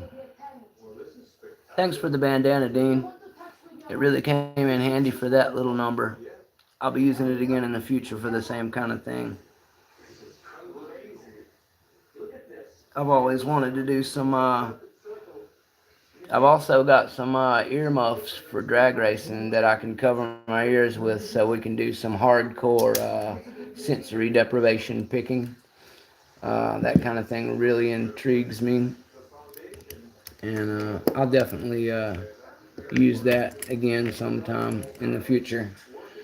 Alright, let's do a little, this is a Bunker Hill get my pop on this bunker real quick, and then I'll start packing up and saying bye to you guys so we can all watch Broke and I can eat some pizza.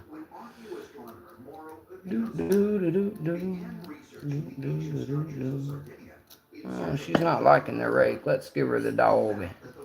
Let's give her that hound dog. You guys like the bandana? What about the blind pick on the 3-up? What do you think about that? Man, this thing's sticky. A sticky lock. There we go. See, I'm not horrible at this, guys. I'm not great either, but I have my moments, man.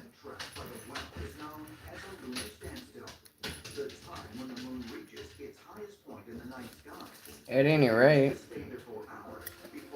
slaying with the new Reapers has really been fun for me. I really dig the Reapers. The turning tools are fantastic. I always knew that they would be, but actually having them and using them has confirmed everything I ever thought about them. They are short, but like me, just because they're short doesn't mean that they aren't really good at what they do. Alrighty, let's see. I think that's going to be just about all I can get squeezed into this 3-hour already video, guys. I appreciate the 6 of you who are still hanging tough with me in here. I know I really ran out of fun stuff a while back, and I appreciate you guys hanging out with me and keeping it going for a little while. Blue Scooby, thanks for coming and showing up, bud. I'm glad that's one of the reasons I also like to go long Western Massacre Lock Sport, because sometimes your buds are tied up with something or they're watching something else, and if you make it a longer video, they have time to make it back hang out sometimes. So anyway, I'm going to start putting everything away a little bit, and like I said, you guys are all clear about the upcoming contest, right? Anybody have any questions about the upcoming contest? I'm really excited about it, and we're getting really close to time to do it. So I'm really looking forward to getting the 250 kicked off. I haven't seen the count since before this stream, and I don't think I got anybody new who came in during the stream. I could be wrong, but anyway, we're definitely making progress and getting really close to the goal. So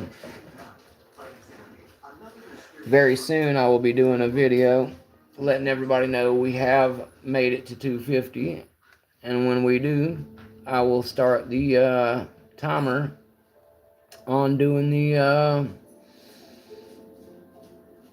250 sub giveaway. For anybody who I did not make it clear to earlier, while I was in Lady Locks, this is the last thing I want to talk about before we close, guys. While I was in Lady Locks live earlier, Lockpicker 1969 happened to be in there, and he said that he is running out, or completely has run out, of pickers to interview. Okay, so Broke has already been interviewed by him. Broke is the one who first tipped me off to his work, and I have watched a few of the interviews. I still need to catch up and get to the one with Broke in it.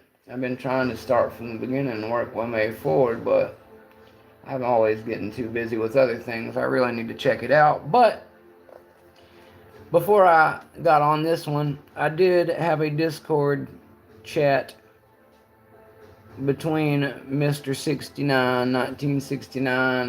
He was having a movie night with the wife, so I didn't want to bother him too much. But we are scheduled to get together on Sunday morning at 8 a.m.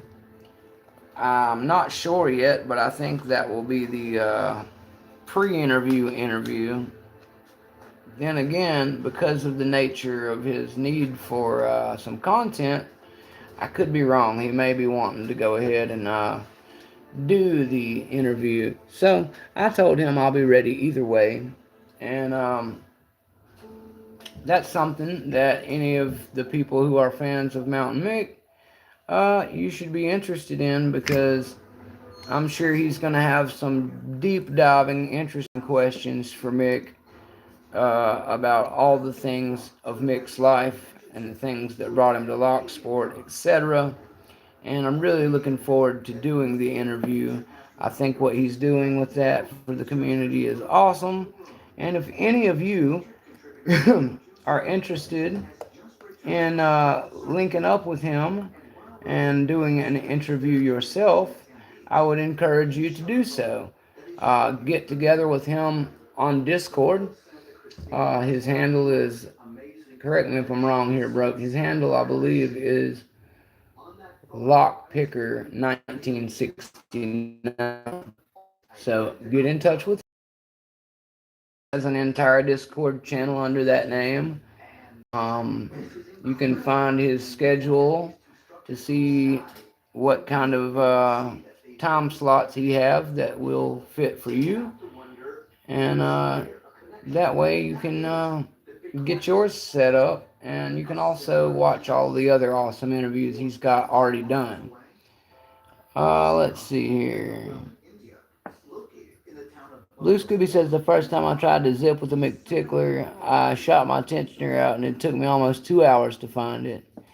Yeah, I haven't been into zipping yet, Scoob. While I do have a lot of picks now, I don't want to be hard on my locks and my stuff like that. Maybe one day I'll care more about doing that. But for now, rocking and raking is already about the most I can stand to do when it comes to that type of attack. And Watch My Mustang says, don't forget to make your extra accounts to raise the sub count. LOL. Very true, Watch My Mustang. Nola tells me he has about 7 accounts as well as his wife's accounts for doing that type of thing. And I don't know if I've got all of his personalities on mine yet, but we'll hope that he sends them all over my way to pump it up so we can get that 250 sub rocking and rolling. At any rate, if the remaining 8 of you have not already done so, please get the like button and the double tap of the screen, whichever works for you. Thank you, GK Man. Yes, on Discord it is Lockpicker1969. Just wanted to make sure to let all of you know he's a great guy. I've been linked up with him through my brother Broke, and I will be doing my interview or setting it up with him and getting the pre-interview session done this weekend. I'm still not entirely sure how he wants to go about that, but me and him have our schedules set for 8 a.m. this Sunday, so very soon my interview will be available, and I will do my best to let all of you know on my YouTube when it will be available or broadcast, or however he accomplishes that, because I haven't done all my homework on that yet. I only recently found out that I was going to be doing it, and I'm glad to fit into his time schedule the way that I'm going to, because I've been really busy, he's been really busy, and it's going to work out to help him out since he needs a new interview. So, really excited about that. That's really all I got for you guys tonight. There's nothing else I can do but continue to ramble and either have you sit here for my practice sessions or bore you to death while I try to learn to open things. So I will not be doing that, as I'm getting very hungry. My pizza probably needs a little bit of warm over at this point, and I'm looking forward to getting out of the way for our good brother Broke Picks to do his thing. I will be hanging in the chat there if anybody wants to join me.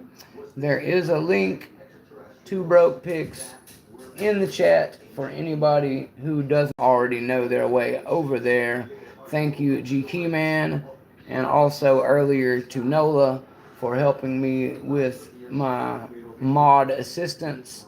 In the future, Mountain Mick will be dubbing more of you with the blue wrench to cut down on the BS so we can stay focused and on task, because Mountain Mick will get distracted and start a troll fight. So I don't have to worry about being catch me outside by freaks. We will continue to pass the blue wrench torch to all of you, so you can put people in timeout, and we'll continue to have each other's backs like we always do in the Lock Sport community. Love you guys. Goodbye to all of you. GK Man, Western Masker Lock Sport, Cheese Grits, NyQuil, Scooby, if you're still in here, which I believe you are, good night to you as well, sir. I'm glad that we got to hang out and talk to each other more. I'm sorry I've been busy and not as good a friend as I should have. I will try to spend more of my time getting a hold of you in the near future. To anyone who I have not said goodbye to in the chat, I love you as well. Thank you for coming and hanging out with me. If you're still here at this point, you are definitely a hardcore Mick man, and I got big love for you. So thanks all you guys. Later, Scoob. And again, one last thank you to JadedArgyle for the Berserker stuff we'll be using. Thank you to Dean for all the extra goodies and for giving me a great deal on this Sparrows DD pick. And thank you to Nick Matlac again for spoiling Mick beyond belief with all of these locks that he's going to now have to learn to open, as well as this fantastic Reaper set that Mick will continue to use to the best of his abilities. An extra final shout out to my buddies Delbert the Wrecking Raccoon and to my buddy Greyhound, who I will be appearing with sometime very soon. Alright, so you guys have a good night. Scooby says he's been too busy and he's going to submit brown belt this weekend, hopefully. Alright, Scooby, that's what we like to hear. Big support for our man Scooby as he tries to work his way further up the ladder. When I met him, he was still green belting it for whatever crazy reason. I think he just needed a little extra inspiration and oomph, and I'm glad to see his renewed drive has already carried him well up into the upper belts where he belongs. Scooby, this lock is not a brown belt, but it is brown. I'm with you, brother. You have my utmost support. Good luck. And Mountain Mick loves all you guys. Have a great night. This is where Mick's going to pull the plug and stop running his mouth. Meet me over at Broke Picks. Love you guys. Night.